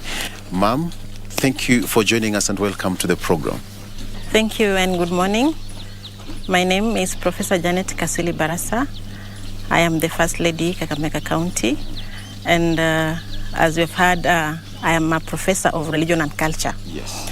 Meaning that I've been in the academia. I've been lecturing at Masindemro University of Science and Technology. And currently I still teach a week, but I teach the whole day. I have 3 courses which I'm teaching, and I'm still supervising graduate students. As a First Lady, my role is to complement the governor's role. That is helping him achieve his manifesto. You already know that his manifesto has 6 points, and therefore I'm just complementing his role as a governor. Yes, yes. I'll get to that briefly, but first of all, how do you juggle between classroom, you have lectures, you have students to attend to, you have exams to set, you have to mark at the same time, you also have your role as the First Lady to undertake. How do you juggle between the two? Women are very powerful people. Yes. We are able to multitask. And so for me, I have said I teach once a week. Mm-hmm. On Monday, I'm doing count work. On Tuesday, I'm in class from 9 to 4. And then Wednesday, I'm in the county doing count work. Thursday, I am in class with the graduate students. And Friday, I'm doing count work. So I'm able to balance between teaching and doing my work as a First Lady. And even on Tuesday, and when I go to class, after class, I come back to the office for at least 1 or 2 hours before I come back home. Yes. So I'm able to balance between the two. And also, I've been teaching all along. I've been able, I know what time I'm supposed to wake up so that I'm able to do, teaching, you have to prepare, teach, mark. So I'm used to waking up early and sleeping late. So yes. That one I still do. How do your students see you when they see the First Lady? Do they call you First Lady? Do they call you lecturers come? Do they call you, how do they call you when you get to the lecture halls? The students' approach to me changed when we were in the campaigns. So I could go to class and then they start murmuring and laughing and asking me for some handouts. So right now, their approach to me is different. Yes. They see me as the lecturer, yes, but they see me as the First Lady. So it's not usual, like the way it was. Okay. Even when they come to speak to me, they say First Lady. They say no, Professor. So they mix the two, which is okay. Yeah. Okay, let me get to understand one thing. So what is your role as a First Lady of the county of Kakamega? Basically, we have got other counties, but basically what is your role as a First Lady of this county? My role as a First Lady, I've already said I'm supposed to complement the governor's work, to help him achieve his mandate. But there are particular roles that a First Lady has to do. For example, we are the ones, First Ladies are the ones, or First Spouses are the ones who are in the community. Meaning, you are the one interacting with people on a day-to-day basis. Yes. You are the one handling community issues. For example, somebody is unwell, they'll come to you as a First Lady. Somebody has no food, they'll come to you as a First Lady. Somebody has no school fees, they'll come to you as a First Lady. So basically, my role as a First Lady is to help the community members. Help the community, at least help them in their day-to-day activities, their day-to-day life challenges. Let me call them challenges because there are so many challenges in the community. So my role is to help the community live a better life, help them solve their problems, solve their issues that are stressing them. So I have focused mostly on women and the youth. Women, because the women are the ones who are carrying the whole load of the community. We know that a woman is the pillar of the family. A woman is a pillar of the society. She's a pillar of development. And because she has all these things on her shoulders, then obviously she's heavy laden, if I can put it. So I help the women to go through the challenges and also the youth. And besides that, I am a nutrition champion in the county. Being a nutrition champion, I'm supposed to help the women mothers have good nutrition. But basically the whole, not just necessarily mothers, but the whole, everybody in the county to focus on good nutrition so that we don't have malnutrition. But I'm focusing on the mothers because, we have expectant mothers, we have lactating mothers, we have babies. So if we have unhealthy society, we have unhealthy mothers, we have unhealthy babies, then obviously the whole society will be unhealthy. Yeah, it has a ripple effect. Yes. Yeah. So that's why I'm focusing on ensuring that we have good nutrition in the county, and this is it's multi-sectoral because nutrition has to do with agriculture, it has to do with health, it has to do with education, it has to do with water and sanitation. So all facets are incorporated in nutrition. Yeah. Based on what you've said, ma'am, is like your office is pretty busy because you are the role model and you have to teach the masses, you have to teach the society. At the end of the day, you are the first point of call, even before they get to the governor himself. But how do you now connect the two? The governor has his office and you also have your office. How do you complement the two so that you don't overlap? All right, you just complement whatever information you have, get to the office of the governor directly without any distortion. Of course, the governor has his own office and I have my office, which is ceremonial. But do you compare notes? Yes. There are many issues which come to me, but they're supposed to go to the governor. So when people bring issues to me and I know this one must be handled by the governor, then I forward it to him. There are issues I can handle from my office.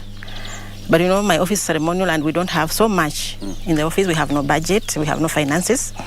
So most issues come to me, yes, but I forward them to the governor for them to be solved. But there are issues I handle as a first lady. For example, when we have issue of teen mothers, for example. Of course, it's a county issue, but I cannot forward it to the governor. And I've taken it up as my own responsibility to ensure that we don't have teen mothers in Kakamega County. Right now, we have around 12,000 teen mothers. By last year, yes, we had 12,000 teen mothers in Kakamega County. And I have taken it upon myself to ensure that by 2030, we have low numbers, if not zero. So what I have done is I've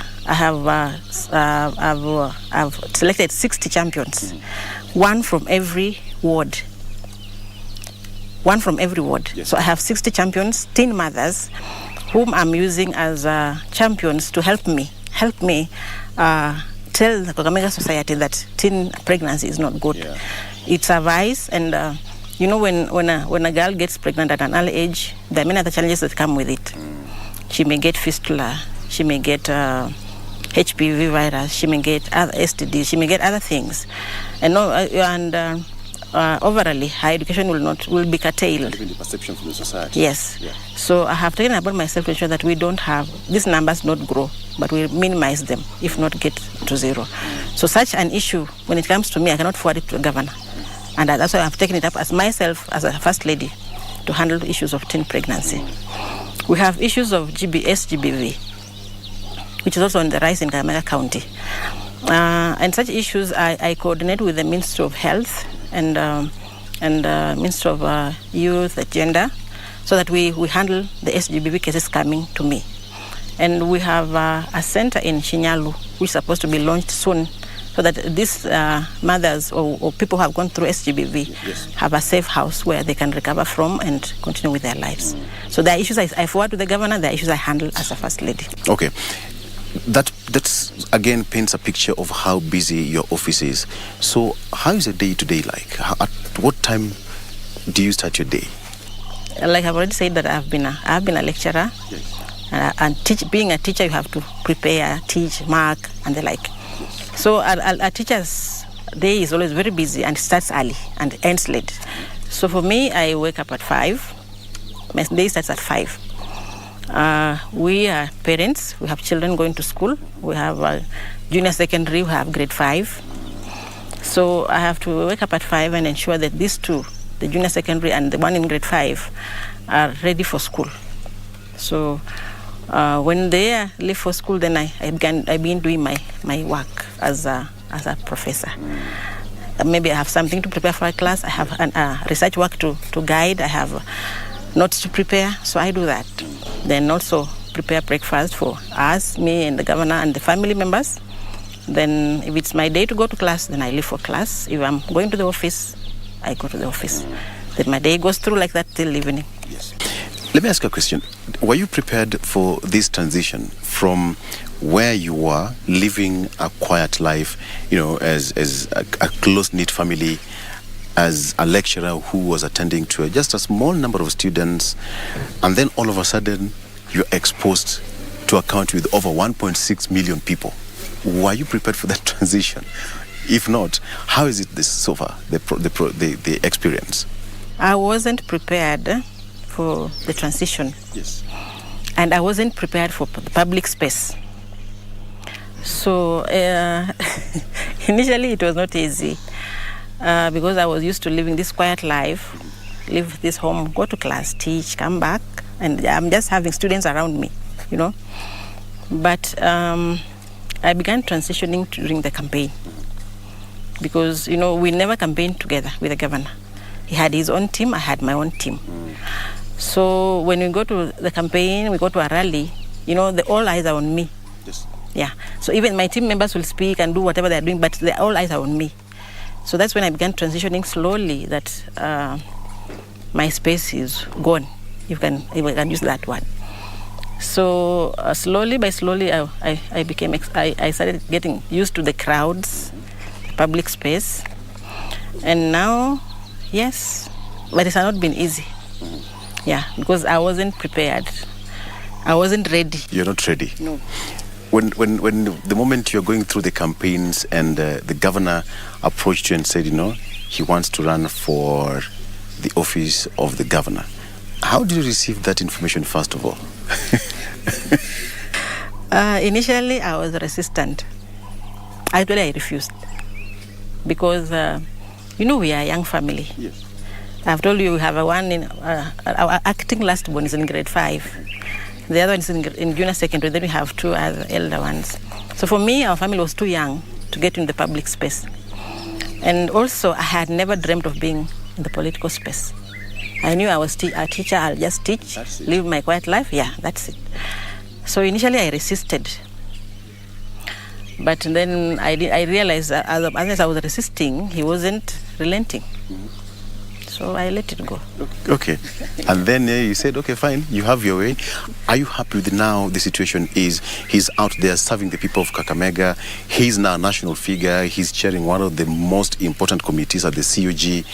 How has this changed from where it was initially to his position as the governor and now even you as the first lady of this county now?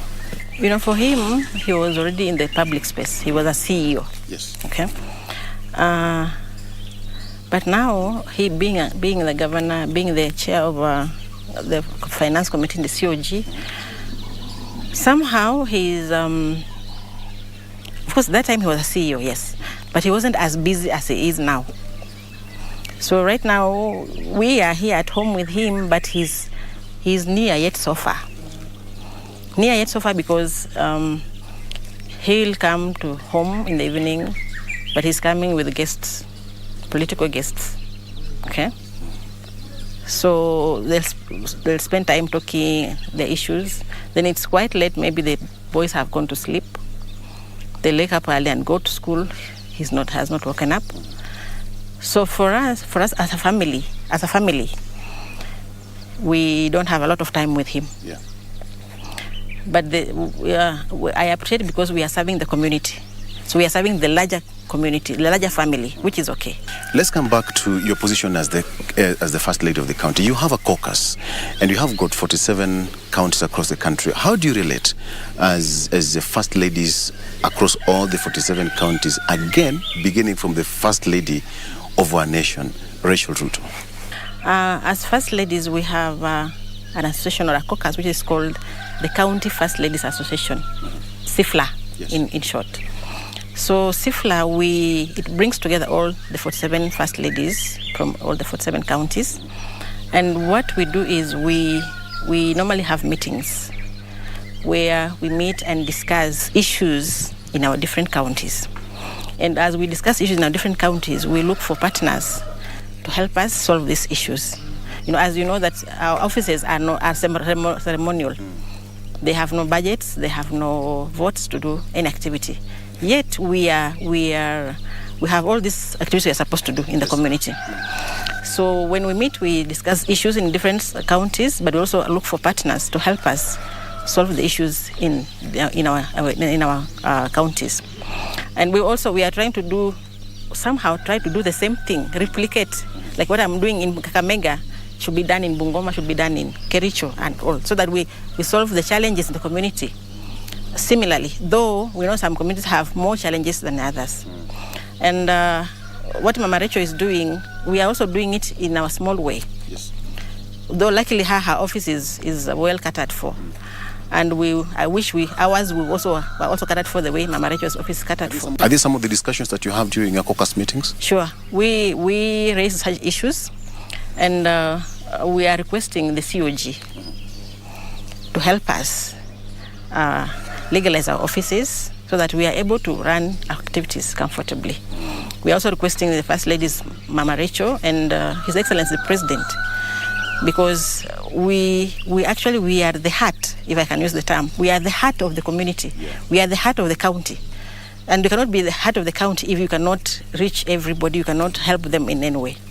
So we pray that our offices are legalized, then you can help us run our activities properly. You know, that reminds me, anytime you call a governor and they don't pick this line, they usually say, if you want to get hold of the governor, ongea na madam, utampata. All right. This question of girl child and, you know, being a lecturer, being a parent, and now being a mother of of a county of Kakamega County.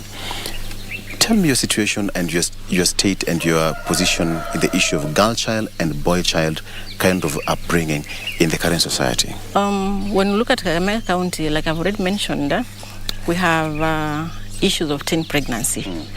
And as at last year, we had 12,000, almost 13,000 teen mothers in Kakamega County.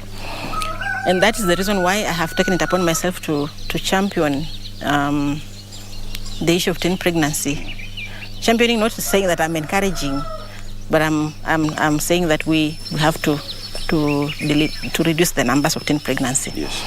So we are focusing on the girl child. And right now, like I've told, I have 60 champions whom I've already sent back to school. Some dropped out in class 8, some dropped out in Form 1, some in Form 2, even Form 4. Even in our neighboring school here, I have one I've sent to a neighboring school here, in our day school. She's in Form 4. So the challenge is, we have these teen mothers, and when they become pregnant, many other negative things follow. Yeah. But we are not saying that the boy child is forgotten, because this teen mother got pregnant by a teen boy somewhere or a mature man somewhere. So as we speak to the teen girls, we're also speaking to the teen boys, the youth, because we should not behave like they're not there. Yeah. We should not forget them. So for me, I want to speak to both the teen girls and the teen boys, or the youth, so that they're able to take care of each other, be each other's keeper, be brother's or sister's keeper.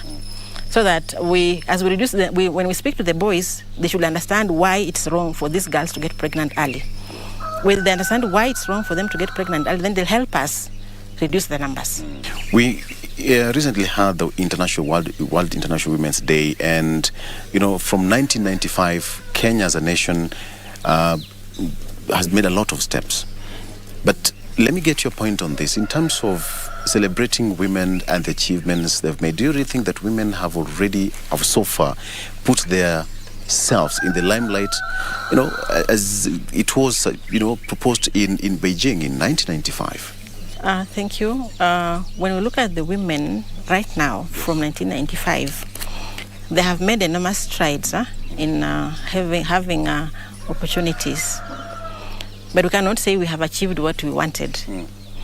When we look at we look at the political space, we realize we have women MPs, we have women MCAs, we have women governors, but we have not reached the 50-50 that we would prefer to have. And even the two-thirds gender rule is still a big headache even to the government, to the national government. Many institutions have not achieved the gender rule, although it's in the constitution.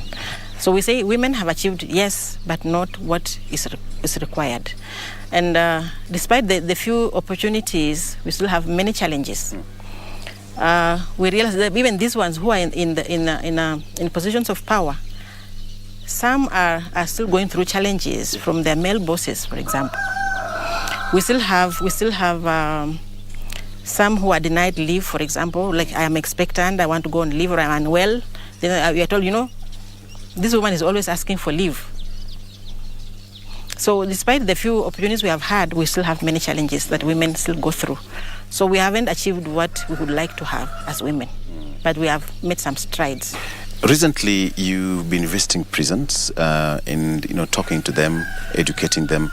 Please tell me more about that. Recently, yes. On Monday this week, we visited Kakamega Women Prison, just in line with the celebration of International Women's Day. These ladies are in prison. Their freedom is a bit curtailed. They don't mix with the other society. They don't enjoy the rights that those of us who are free, have. So I feel as a way of celebrating the International Women's Day, I should visit them and give them a word of encouragement, give them a few gifts here and there. Yeah. Remember, when they're in prison, there are many basic needs they don't have. So we visited them on Monday, and we carried a few presents for them. We had sanitary pads, we had soap, we had mafuta ya kujipaka, we had soda, bread. And they have babies. Yeah. There were 100 women in the prison and 15 babies. One baby was just 1 week old. So we had to carry baby clothes, pampers, diapers, unga for uji for the babies, and a few other goodies.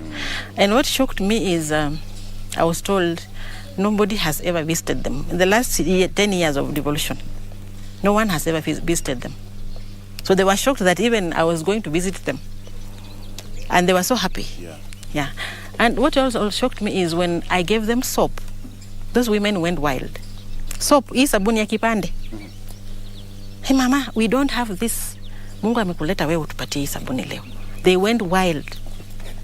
If you see, Saidi has the audio, you'll see it.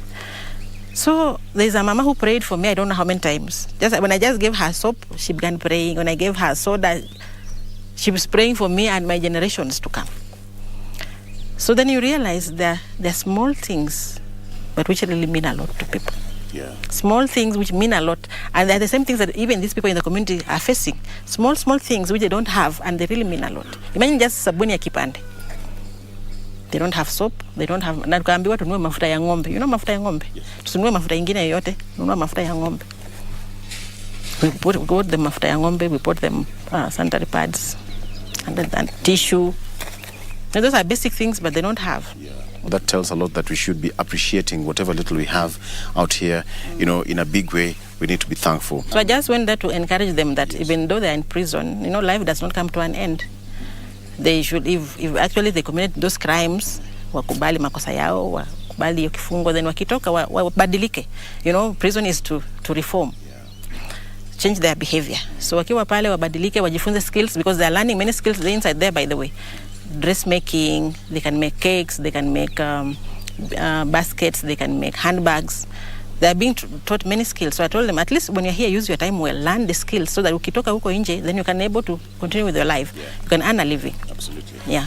And as we come to a close, what is your clarion call? Anytime you go to the villages, the communities, meeting people, talking to them, what is your clarion call? Anytime you meet them, what do you tell them? What's the one message that you usually put across to them? I have told you I'm a nutrition champion now. And nutrition has many things. It has health, education, water, sanitation, and the like. But before I tell you what my clarion call, I want to say that we have this issue of the triple threat in Kakamega County. Triple threat meaning we have SGBV, we have HIV and AIDS, and then we have teen pregnancy. Those three, the triple threat. So every time I go out, I'm speaking to people about health. And in this case, health, I'm talking about cancer, cervical cancer, and teen pregnancy. We have many cases of cancer in Kakamega County, and many times people don't come out some don't know that they have the cancer. Yeah. Some know it, but they don't go for treatment because it's expensive. Some don't go out, especially the men, because of stigma. Yeah. So every time I'm out there, I speak to people about health. And for us in Kakamega County, we have been going around as LEREP. LEREP is Lake Region Economic Bloc. So we have been going around as LEREP spouses to advocate against cancer, to screen and then to give vaccination to teen girls. So every time I'm out, I'm speaking about cancer. Let us go out and get tested. Let us go and get screened. If we have it, if we are positive, then let's go for treatment. If we don't have it, then okay, we thank God. So for us in Kakamega County, we have a screening and awareness camp on 17th. We are doing it in Matungu, at the Matungu Health Facility, where we want to have advocacy, we want to screen, we want to give vaccination. Because many people have cancer, but they don't know about it. But my clarion call, every time I'm somewhere, I'm talking about teen mothers. That as Kakamega County, I am a teacher myself, I am a woman, so I wouldn't want our young girls to get pregnant early. So I'm saying that let us get rid of teen mothers in Kakamega County. Let us have a county where all of women have gone to school. Remember, I've just said that a woman is the pillar of development. A woman is the pillar of the family, the society. So if we have this woman who is educated up to a certain level, of course not necessarily going up to the tertiary level, but at least to some level, she'll be able to take care of her own children as a mother. She'll be able to give them good nutrition as a mother. She'll be able to take care of the society as a mother. She'll be able to do other economic activities in the society as a mother. And therefore, for me, I'm saying that let us have no teen mothers in Kakamega County. Let us reduce the numbers. Would you consider running for a political office? No, that one not now. For now, no. No. Maybe later on, but as for now... You're okay with what you are? I'm okay with what I'm doing. I'm just supporting him. Fine. All right. Thank you so much for talking to us. And of course, you've just given us, the facets of how we should be doing things in life, and of course as your role as a first lady, and what you want to achieve at the end of the day. If you allow me to say one thing, we have this issue of LGBTQ. Yes. We as an African society, as a Kenyan society, we are Christians, we are Muslims, we are indigenous religionists. And as a cultured people, we don't allow such. The issue of ati wewe umeoa huyu mwenzako hapa na mimi nimeolewa na huyu mwenzangu hapa. Culturally it's wrong, religiously it's wrong. The Bible talks against it, the Holy Quran talks against it, and indigenous religion talks against it. So for me, as a first lady, I want to tell our Kakamega people and the nation at large that the issue of LGBTQ is wrong. We cannot entertain it. Even if the Supreme Court talked about saying that they should be allowed to associate, they're associating for what purpose? We cannot just pick, what do I call it? Practices from the Western practices from Western countries, and bring them to us and enforce them on our children. And this is happening amongst the youth mostly, unfortunately. So I would like to urge our people that let us speak to our youth. Let us guide them on the good morals, on the good values. We know that we were created man and woman for each other. So even you rather marry many wives than marrying a fellow man. That's a lesser evil, if I put it. But the issue of men marrying their fellow men, women marrying their fellow women, I don't agree with it. As a lecturer of social and religious studies, you completely condemn that. I do. All right. Condemn it. Okay. Thank you so much. Thank you too. Thank you so much. Absolutely, we have just that limited time, but of course we'll continue doing more and more, and we just encourage you to continue doing your job, much as you don't have a budget, but hey, sometimes it goes beyond a budget. What you give the society is quite important. Thank you so much. Of course, we've been talking to Professor Janet Kasili Baraza, who is the First Lady of Kakamega County, talking to us on what she thinks is her role and what is she doing to uplift the livelihoods of the people of Kakamega and Kenya in general. That is all from here. My name is Victor Lo. Have a good morning.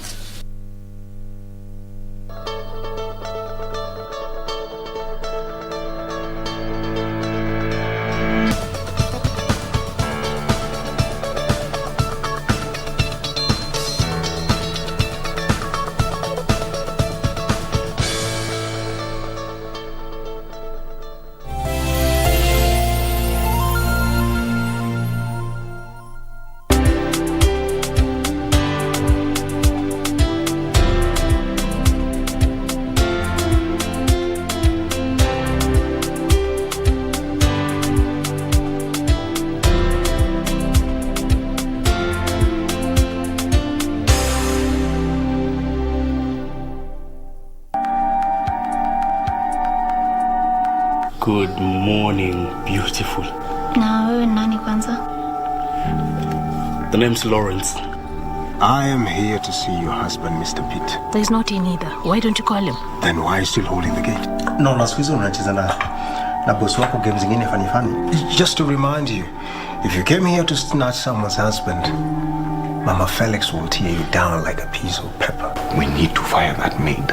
You're not even scared I'm going to tell Christine you're having an affair with the husband. Don't joke with me, Wewe. I'm about to lose my family. She has evidence.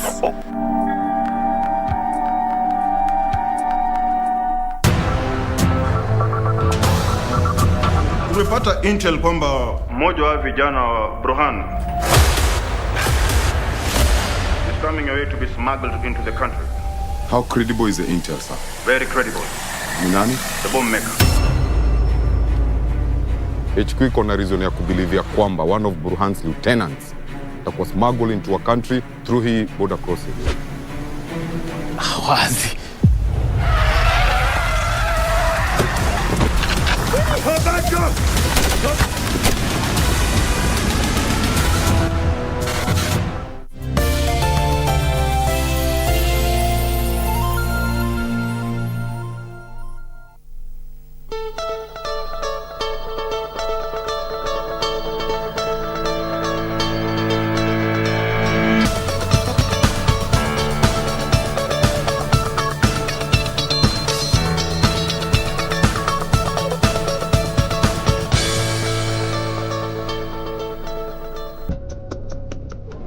I'm Sam Gugi. I'm born again Christian.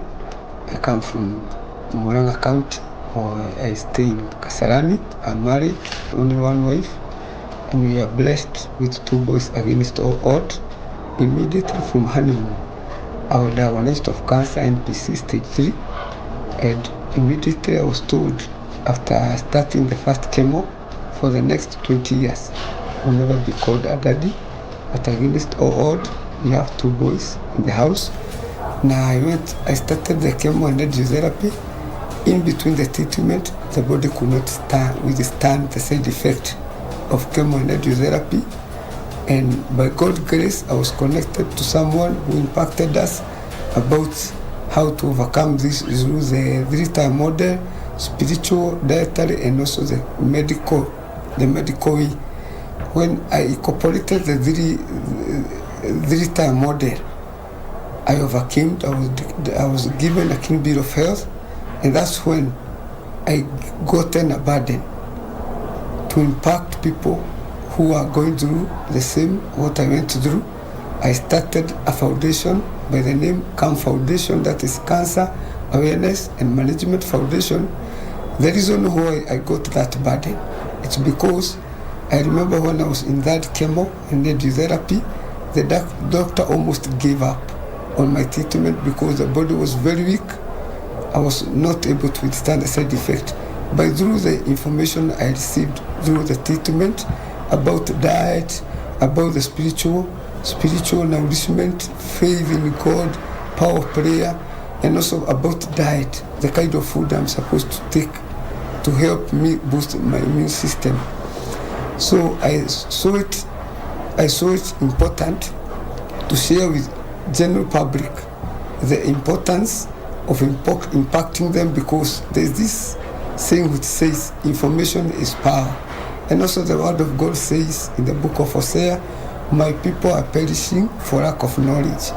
So that's when we started the foundation, and our mission as a foundation, it is to create awareness so that we may cultivate a cancer-free society by impacting people. I remember my sister, before I was diagnosed of cancer, I used to go to chemist to take mara moja because I had a prolonged headache for like 1 year. Kube, it was one of the signs of cancer, but I didn't know. It was diagnosed in cancer, it was in stage 3. So caregivers are very important to fight this monster, because one, at least they are providing a shoulder for a survivor to lean on. Also, a survivor needs someone who can encourage. Unajua Mswahili alisema mtaka cha mfuguni shati ainame.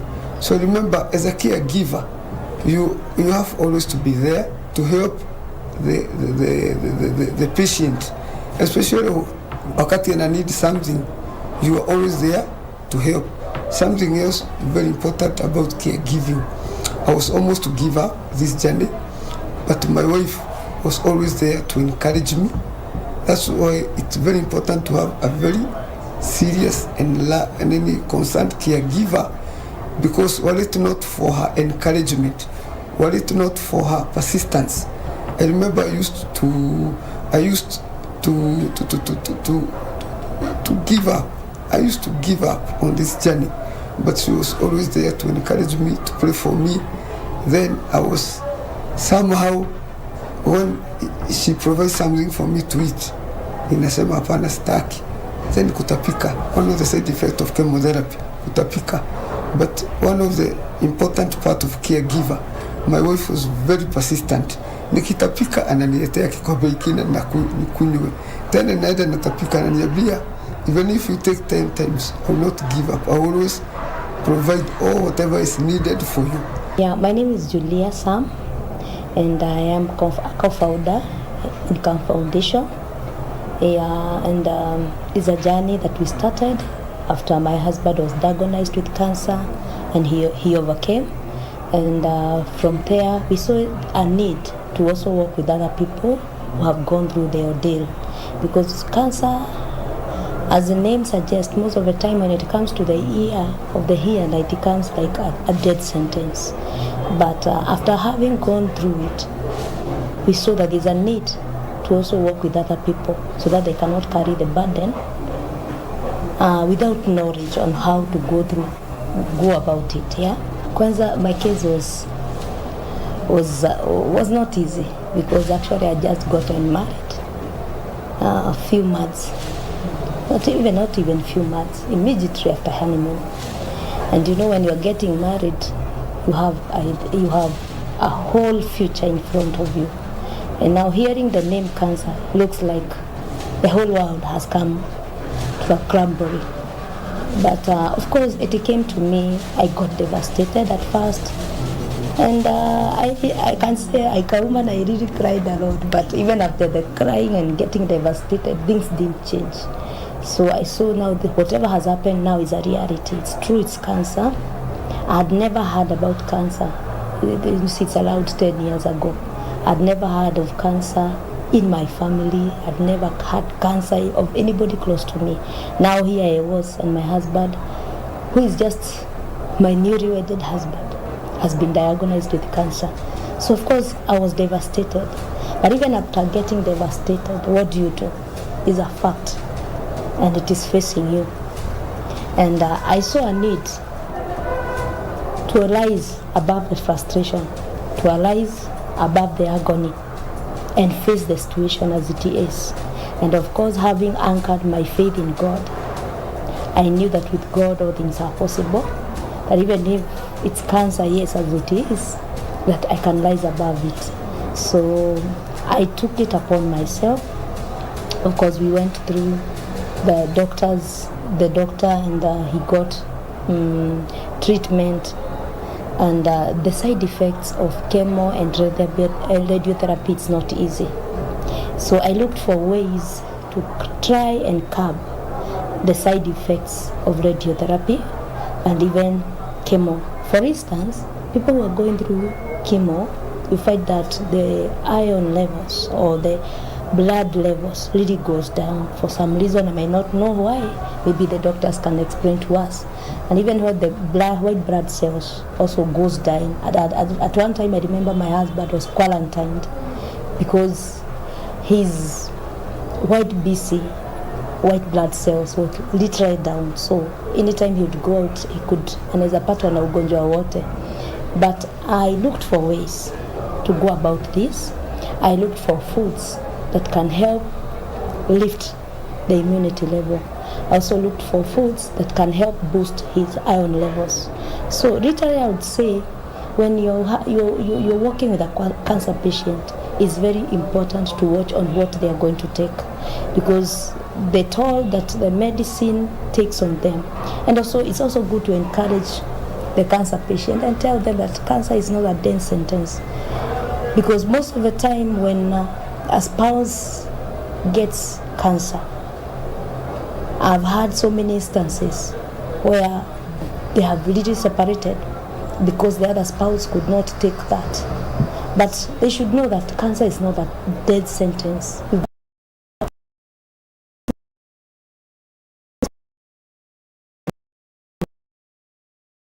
With cancer, so it's good for people to work with their spouses, because wawili wakiwa wanasaidiana, two are better than one.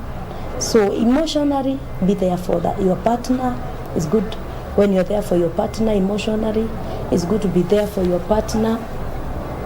Psychosocially, you need to, because at times I would realize that anytime I went down, I got discouraged. I realized that somersault is also getting discouraged. But anytime I lifted my faith and showed him, you can face this, I realized that he's able to face the situation. So I would literally say, let people stand in for their spouses and for their family members, even though, and trust God. Let me say, let's trust God, because the treatment of cancer is not easy. It takes a lot of finances. It drains the family financially. But with God, all things are possible. He is a provider. He's a healer. So it's good to stand with your spouse, because cancer, as I say, it's not a death sentence. My name is Mary Mwangi. I'm a wife, a mother of 3 adults, and a cancer champion. This is my 5th and 6th year, respectively. So the first time I was diagnosed with cancer, I was eager to know what I was ailing from, because initially I had been put on TB treatment for 11 months, not knowing what it was. So by the 11th month, I couldn't walk. So I had to change the doctor and did more tests, and that's when I was diagnosed with spine. I had a tumor, they said it was T12 and it was stage 3B. So when I was diagnosed with the spine, I started treatment. They said I start with radio so that I'll be able to walk. They wanted to see how I will respond. And since the TB treatment had damaged my bones, they said they would not start me immediately with chemotherapy. Instead, I was put on oral chemotherapy. So as I was doing radiotherapy, this was the day on my last radiotherapy, I noticed I had a lump. So it was for finishing this treatment, starting another treatment. I was diagnosed with stage 3. My breast was removed. I had mastectomy, and I went through another round of radiotherapy, and I was put on treatment for 3 years. On 2019, I was declared cancer-free. I started knitting these chemo hearts. And that time, I didn't know what I will do with these hearts. I just knit without knowing where I'll take them or what will happen. So, but when I got well and joined a support group, we went to Kenyatta to donate the hearts I had already made. We donated, and it was during this donation I met a lady from a support group, and she told me, Mary, you can't survive on donating.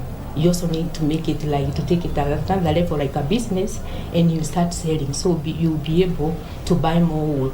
And since then, that's what I have been doing.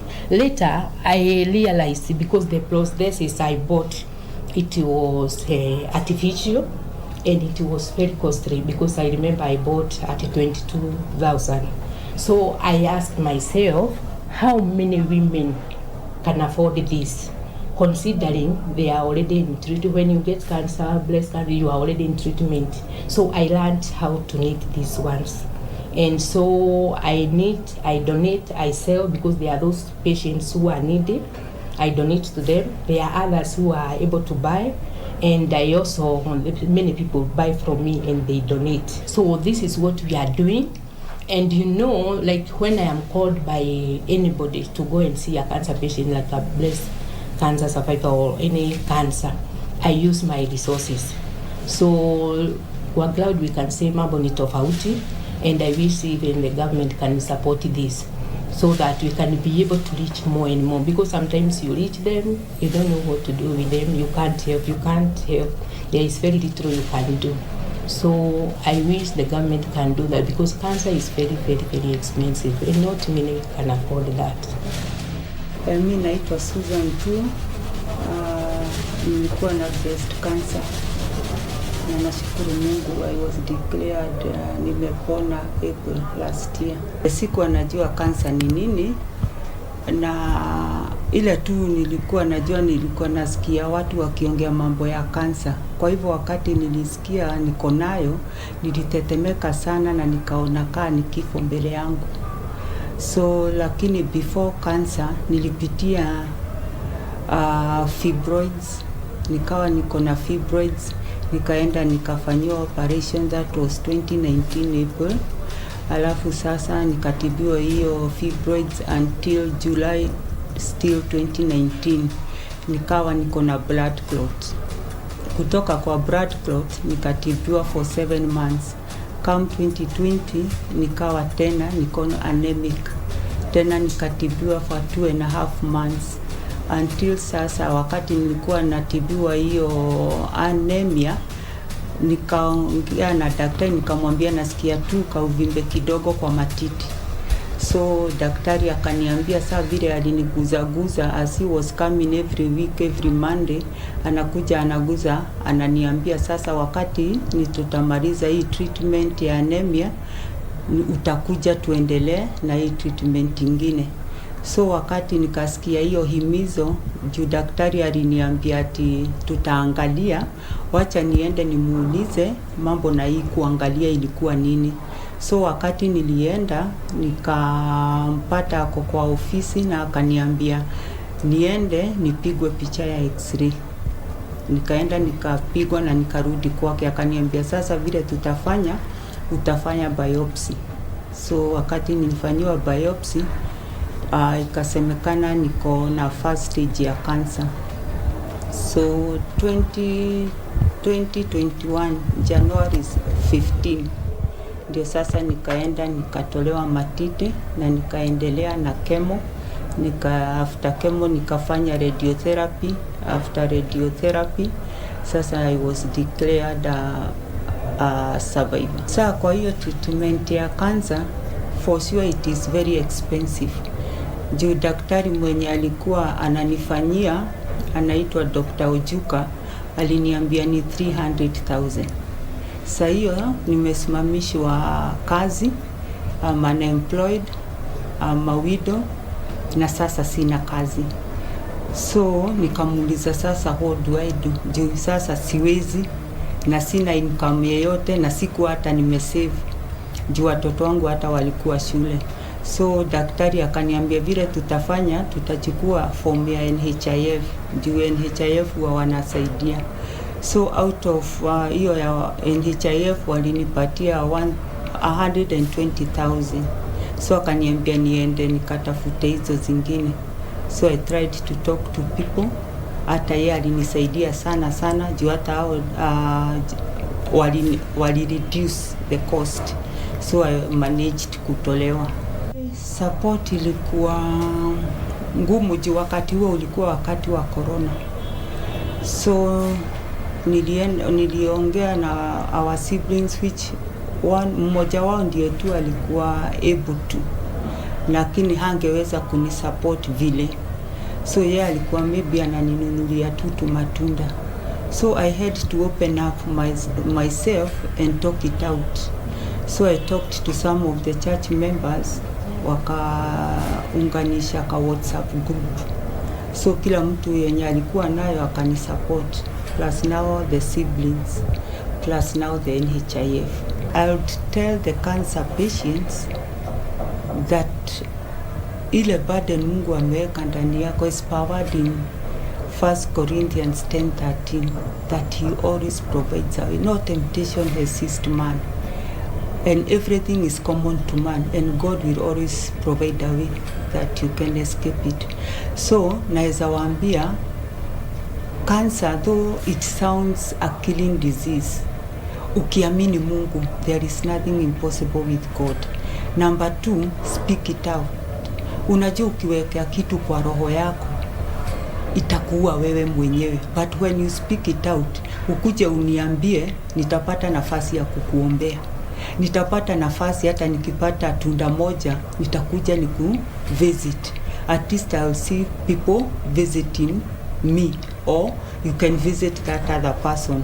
For the family members and maybe a wife, if I can talk to a husband mwenye bibi yake ni mgonjwa, wengine they are rejected, hata unafukuzwa. I have people who tulikuwa tunaenda nao kwa hii safari ambao boma yao ilibomoka. Juu bwana alisikia bibi ako na cancer, akaona hawezi afford. Unajua sana ningeomba tu bwana the husbands should not get away. The wife needs the support of the husband because hata saa ingine wako na watoto wao. So hiyo kuhimizwa, that encouragement, that person who is next to you is the first person who makes you feel that you are healing. But wakati sasa anapotea, you get akili ni mingi, sasa unaendelea na hiyo stress, pia inaongezea hiyo ugonjwa.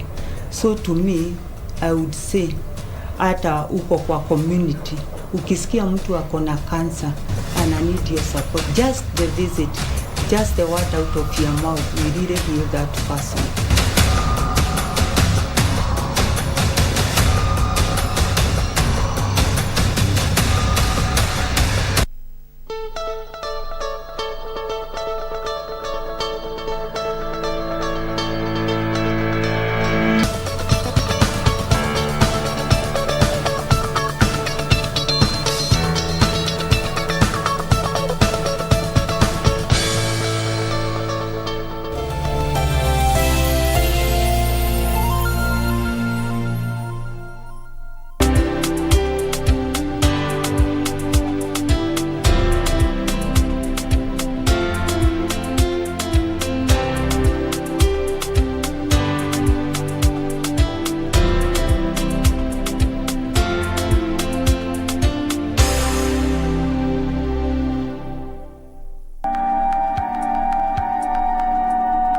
Good morning, beautiful. Na wewe nani kwanza? The name's Lawrence. I am here to see your husband, Mr. Pitt. There's not in either. Why don't you call him? Then why are you still holding the gate? No, na siku hizi unacheza na boss wako games zingine funny. Just to remind you, if you came here to snatch someone's husband, Mama Felix will tear you down like a piece of pepper. We need to fire that maid. You're not even scared I'm going to tell Christine you're having an affair with the husband? Don't joke with me, wewe. I'm about to lose my family. She has evidence.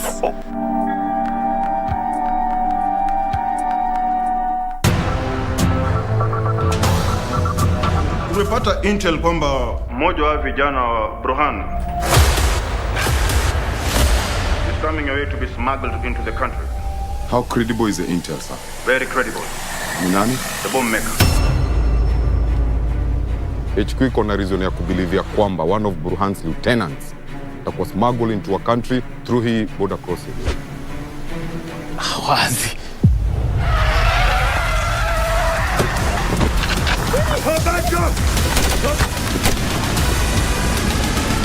DJ, want you let the music play. Jizi kwenda kama doba pamoja na mabeste boy. Oh, oh, oh, oh.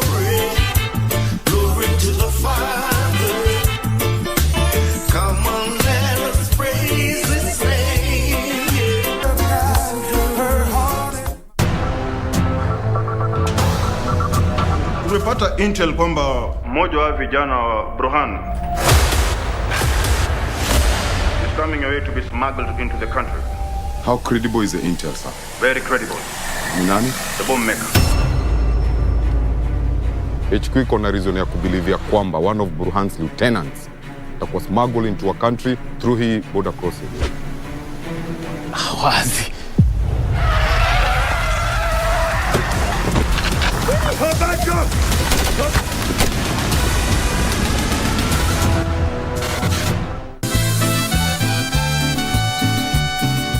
You are becoming quite annoying, Olegario. I will not allow my plans to crumble all because of you. Please tell your father to call me. I would like to talk to him, you see. Because I'm like the one the priest prays to. I find out everything. Do you know what? Brace yourself, because this is like in the novels. Because this story is only just the beginning. Ben? Luben, are you there?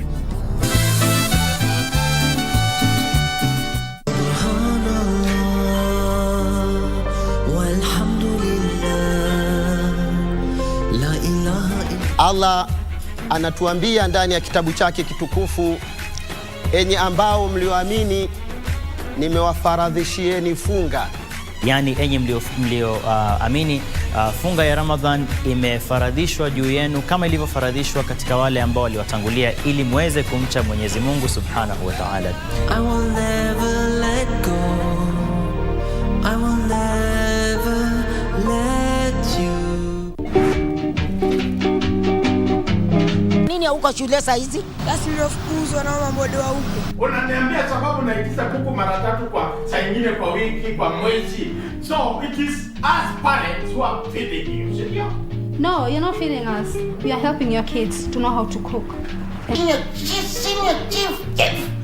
Kuka. Can see. Kwa shule inaenda wapi? Hiyo kuku akikuja kwa shuleni, mwalimu anachukua ile kuku mtoto. Inashija, inasomesha mtoto. Hata kucha tunatengenezanga nazo necklace. Hayo yote mnachukua. Kucha za kuku. Na manyoya ya kuku pia tunatengenezanga nayo pilo. Kuna bilibili hapa, ni wewe amechapa mwalimu sababu ya kutuma mtoto wako jumbani. Ambia walete ng'ombe mheshimiwa, itakuwa ni mzuri. Watoto waambiwa walete ng'ombe. Vitu kwa kuku mheshimiwa.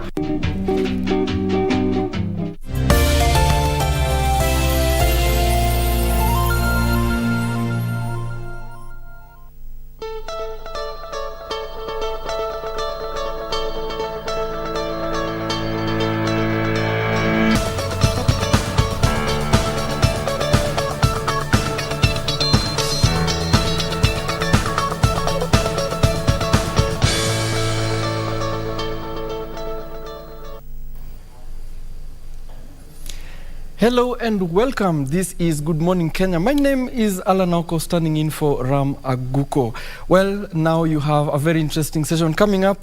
We have a guest and we will talk about social impact and women, and especially girls. Today we have with us Jemima Nyarondia, who is the founder of a community-based organization called Born to Be Awesome Initiative that helps needy girls with sanitary towels. Good morning to you, Jemima. Good morning, Alan. Welcome to the show. Thank you so much. Well, what our viewers might also be interested to know is, what is the social impact you have? But first of all, tell us about yourself. Okay, thank you, Alan. I'm Jemima Komboka Nyarondia, born and raised in Nairobi. I'm lucky and happy to be raised in a in a Christian family. I'm an SDA. My path to this story is like when I was raised and when I became a teenage girl, I never knew girls would lack sanitary towels. The way I was brought up, I could choose what kind of sanitary towel I could use. If it's this brand, I will, any brand I would like, my mom could buy for me. But I never knew there are some girls who lack sanitary towels and look for other options that are very unhygiene. So me sitting down, seeing what girls go through, watching on TV, news after news, what girls are going through out there, it's so sad. It's so sad because most families don't afford these things, and other families, it's like a luxury to them. So like me coming up with Born to Be Awesome Initiative, it's a story back in Kirinyaga County where I live. A certain girl, I won't mention her name. Okay. A certain girl came to me and just a neighbor. She's not, she was like so disturbed, and listening to her story, because I asked her, she was crying. So, because I asked her, what's up, young girl? As in, why are you crying like this? She was like, for me, I have no other option. Nimetumia viraka, nimetumia kila kitu for me to manage to go to school, but haiwezekani. So listening to her and asking her about her background, it's true. Liwe liwalo, she can't afford a pack.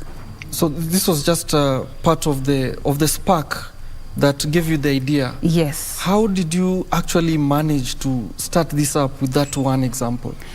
Okay. So I started doing my research, as in like you hear there's this common story, boda guys sleeping with young girls to at least afford a pack of sanitary pads that go for 50 shillings. To her, she was like, if I go sleep with these boda guys, sawa, I will benefit. I might get that 50 shillings. I'll sleep with this boda guy. I'll get my pack. I'll have my menses in peace. But at the back of her mind, she was like, I might get pregnant. I might get STIs. And then my education will come to a stop. So doing my research, I found out in my area, most of the girls, as in, it's so hard for them to get these sanitary pads.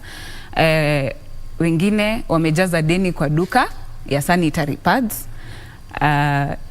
Alafu pia like they don't open up easily to like borrow or something. You know, it's easy maybe for me it's easy to go knock a neighbor's house and ask her, "Weye, uko na ka pad kamoja unisaidie?" Na maybe to her it's not easy. They shy off. Alafu ndio wanaanza. They're coming. It's when they are knowing what menses are. So they shy off, and then it lowers their esteem. Some of them, like when you ask them, because I've talked to several of them, most of them they say, when I'm on my periods, I'd rather stay back at home than go to school. Nitachekelewa. I shy off going to the loo to change my sanitaries. Boys will laugh at me because I have big pimples on my face. Yani that stage, it lowers their self-esteem. And so, for those who are curious and are just tuning in just now, perhaps you've talked about the challenge of the cost of these pads. What about the availability and quality of this essential need? Are they widely available in all the regions? And what quality do we have there that made you also look like and say, no, something has to change? Thank you for that. About the quality, there are so many brands in the market, many of them. It's you to choose which one you'll prefer to use. But when you start using these sanitary towels, you'll find out there are some that won't contain your heavy flow. There are some that will have some burning sensation. There are some that won't last you even 4 hours. So like you like trying brands to see the one that need to get one that is comfortable with you. So like for me, when I give these girls these sanitary towels, I identify a brand that I myself use. Ukitaka kusaidia mtu pale nje, tafadhali msaidie na kitu itamsaidia na haitamdhuru. A brand that will make her comfortable in class. A brand that when she goes out for athletics, football, those games in school, she'll be comfortable.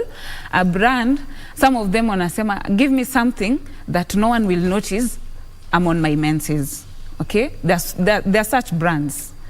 And a brand that won't affect her health-wise, and something that she'll be comfortable. She'll be like, I'm in my menses and no one knows. I'm proud. Ako pale class, I'm like, hey, nini, yani that girl is active. Yeah. And about the cost,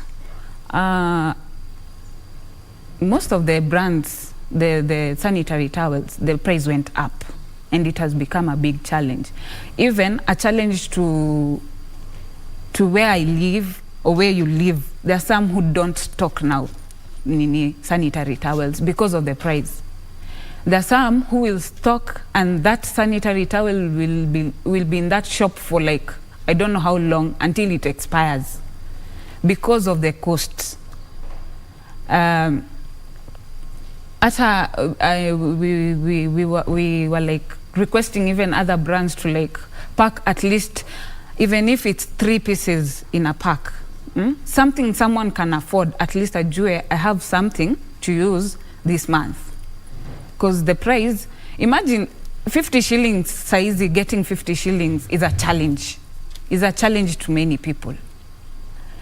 Some of these girls that I help, I have to give them like a year supply, because some of them told me, they called me auntie or pads.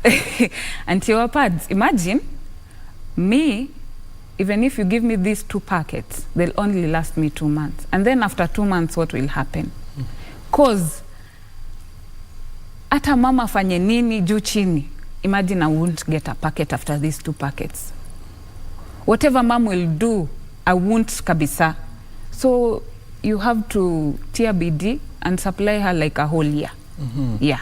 And what you brought out there is very interesting. You brought the issue of guiding them towards how to use these pads, what they need. So this means that you also instill in them some kind of civic education on how you teach them. Yes. Even maybe they go into this unaware, they don't know what to do, so you also guide them in that way. Yeah, okay, coming to that.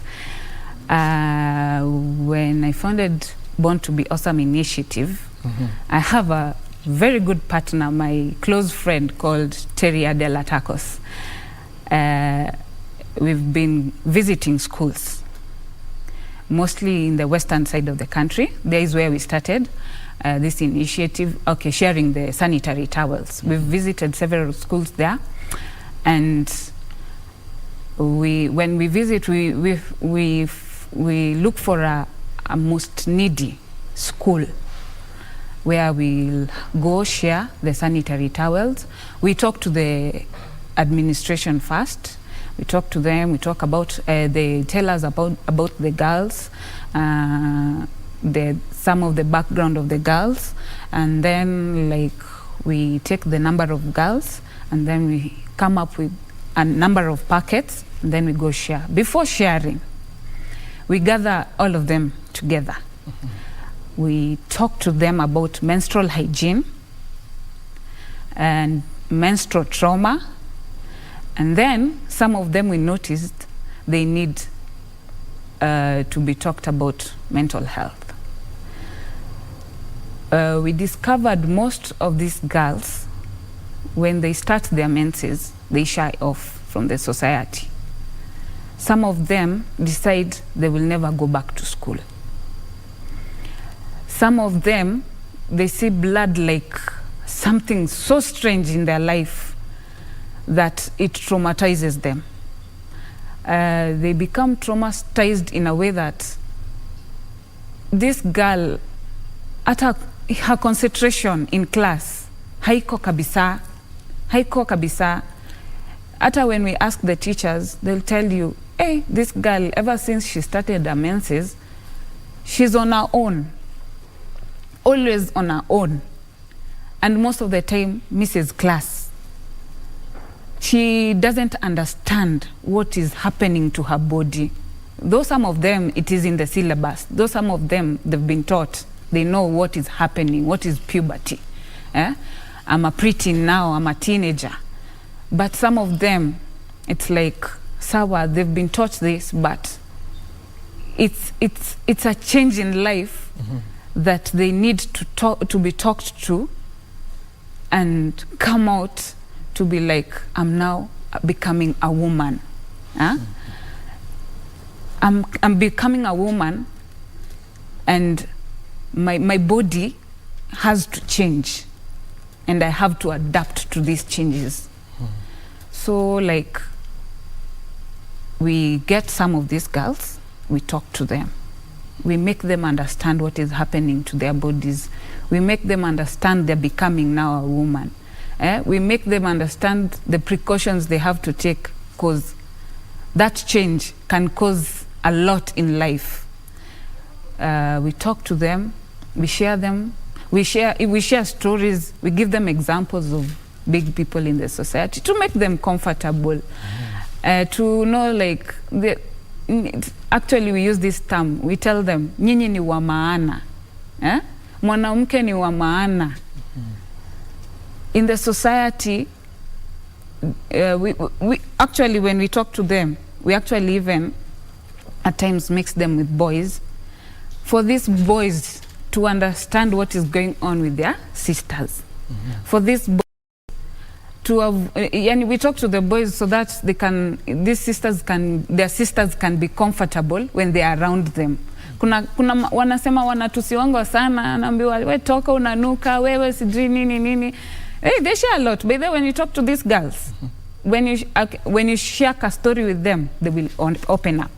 They will always open up. They will always open up. And that brings in a very interesting aspect where perhaps, are there other ways you can partner with stakeholders, maybe like other schools, maybe like how you've said, the boys are also educated on what's happening. How best can organizations like yours partner with the education stakeholders, like schools, where they come from, just to, even if it's going to give a talk, how best can this be done so that there's greater awareness to the public about this? Okay.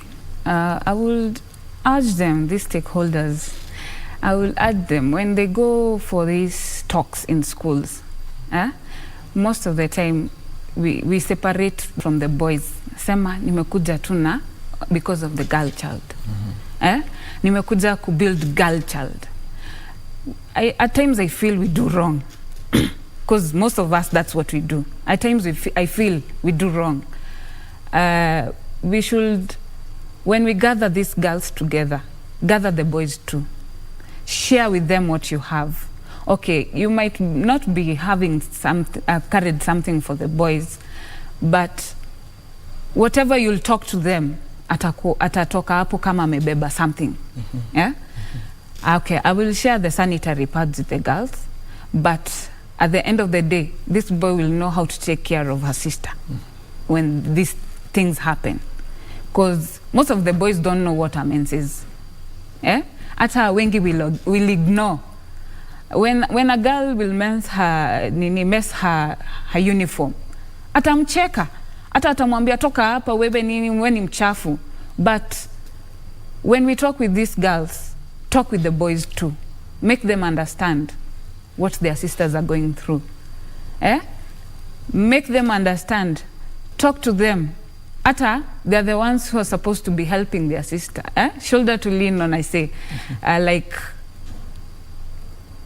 Ata, there's something I saw on social media. There's a young girl who started a menses in a matatu. They were going home. It's from a mixed school. They were going home. And the boy was like, he became concerned. Akamtolea his sweater, akamwambia ajifunge, amlete sweater kesho shule. You see? This is a boy who understands what really happened to this girl.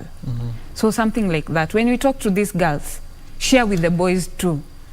And if you're able to share even like anything hygienically with the boys, like a soap, toothpaste, share with them at how what I feel boy child has been taken care of. Because like in our initiative, we are bringing up sharing of boxers to the boys.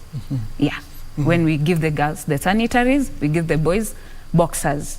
At least they feel like they are hata hao amekuwa appreciated in the society, because most of the schools we visit, the boys huwa wanachungulia from the window, na sisi umetuletea nini? Na sisi. Then we were like, hey, nyewe, it's not fair. It's not fair. It's not fair. They also want to feel included. Yeah, it's not fair. As we come to nearly the end of this interview, it's a very large topic. It's something that needs to go out. It's social impact. Perhaps you can tell our viewers who are watching you today, where do you go from here? What can you do to make sure that the level at which the girl child is suffering right now because of such issues, which will not even be happening in this century, that it is alleviated, it's removed, even in the future? Like, let's start with 5 years from now. 5 years Where do you from now. see ourselves? For me, I could say if the sanitary towels, their prices could be lowered, we will be glad. If the sanitary towels could be removed from taxis, tutafurahia sana. There is this thing, when you go to even these public toilets here in town, you'll get a condom for free. Condoms are given for free. Mbona si sanitary towel? Yeah? I also want to walk in that public toilet and get a sanitary towel for free. Not pay 10 bob or 20 bob to get a sanitary towel, but in a dispenser there, nikijua when these things happen in town, abrupt, because at times it comes without you knowing. I'll walk into a public toilet, get a sanitary towel for free from a dispenser, and my day will go on well. So it is our plea. Most of us who do this, we will really love to see one day watu wanaambiwa kujieni pads for free. And have you seen any movement towards that? Okay, I've seen some of our leaders trying to make noise about it. So we are just waiting to see what will happen. We hope most of us will be, most of the girls watatoka kwa hii shida. In my recent visit me and my partner, we visited Mount Elgon. Mount Elgon is a hardship area. We visited some 2 schools. Before we visited, we had asked for the number of girls, the preteens and teenagers in the school. We had asked for the number of girls so that we know how many packets we will carry with us. We reached a certain school, almost at the top ya mlima ya Mount Elgon. Visiting that school, okay, they were happy to see us. And then when we told the teachers, now gather the girls, we told you about, gather the girls, we share with them what we have. We have to talk to them first before we share what we have. So the teacher had given us a number of like 123 girls. So when we were told the girls are ready, we go to the class. We could count the girls, they were like 10. So I asked the teacher, Kwani, what's happening? You had given us a big number, not 10 girls. The teacher was like, after you talk to these few girls, we need to share a lot. So we shared a lot with the teacher. The teacher was like, you see these girls, most of them, when they start their menses, their mothers tell them, umesha kuwa mwanamke. There's no need of you going to school. Why should you struggle to get a sanitary towel? Go get married. Imagine that's what it's happening in Mount Elgon. There's no need of you going back to school. Get someone who will be supplying you with sanitary towels. Just go get married. It was so sad. It was so sad. Yani, you couldn't imagine like you had been given a big number of girls, and then reaching there, you're only talking to just a few of them. And then when you ask where the rest, you're being told it's a sad story. It's a sad situation back there in Mount Elgon. You're bringing the issue of culture, interfering with progress here. Indeed, it's a very large topic, and we'd really love to talk so much more about it. However, maybe perhaps in your final words, maybe tell the girls who are watching you right now, talk to them, give them hope. What would you like to tell them about this? My dear girls out there, especially those who are coming into puberty, teenagers, a change of life in a girl, when a girl grows, she has to experience changes in her body. It is normal. It is normal. As I always tell my girls, it is not a disease to have menses. It is not, and it will never be a disease. Be proud of you are. Be proud of your menses, because you've become, I don't know how I'll put it, you've become someone different. Lenga kwingine sasa. Acha ya ile utotoni. You've become someone else in the society. Start building yourself. Start building your self-esteem. Penda education yako. Always talk it out when you have something in you. Always talk it out. And we will always come to you to give you a smile. You know, when a girl smiles, I say God is in the presence of that girl. And when a girl smiles, there is a healthy family coming up. Because sisi ndio vioo cha society. We are the mirror of the society. We are the ones who build a family. Without us, a lot will go down. So when this girl is proud in school, when this girl is comfortable in school, when this girl is able to go about her talents in school, because alipata that packet, akaka class, and she was comfortable in her menses, everyone will always smile. Jemima Nyandoria, thank you so much for speaking to us. Asante sana, and you have to come back so that we raise awareness and talk about social impact, especially when it comes to sanitary pads. Asante sana. There you have it, viewers. We have been speaking to Jemima Nyandoria from the Born to be Awesome initiative. We are talking about how to empower the girl child when it comes to sanitary pads and the legislation or lack thereof of how to make them available to everyone. We do hope you enjoyed this interview, and we can, of course, keep the conversation going on our social media platforms at KBC Channel 1 on Twitter and on Facebook and other platforms as well. Do give us your insight. Let's talk about this. Let's destigmatize the whole thing that is happening here about sanitary pads and girl child. There we have it. Thank you so much for watching. This is Good Morning Kenya. My name is Alan Naoko. Do enjoy the rest of your viewing. Asante sana.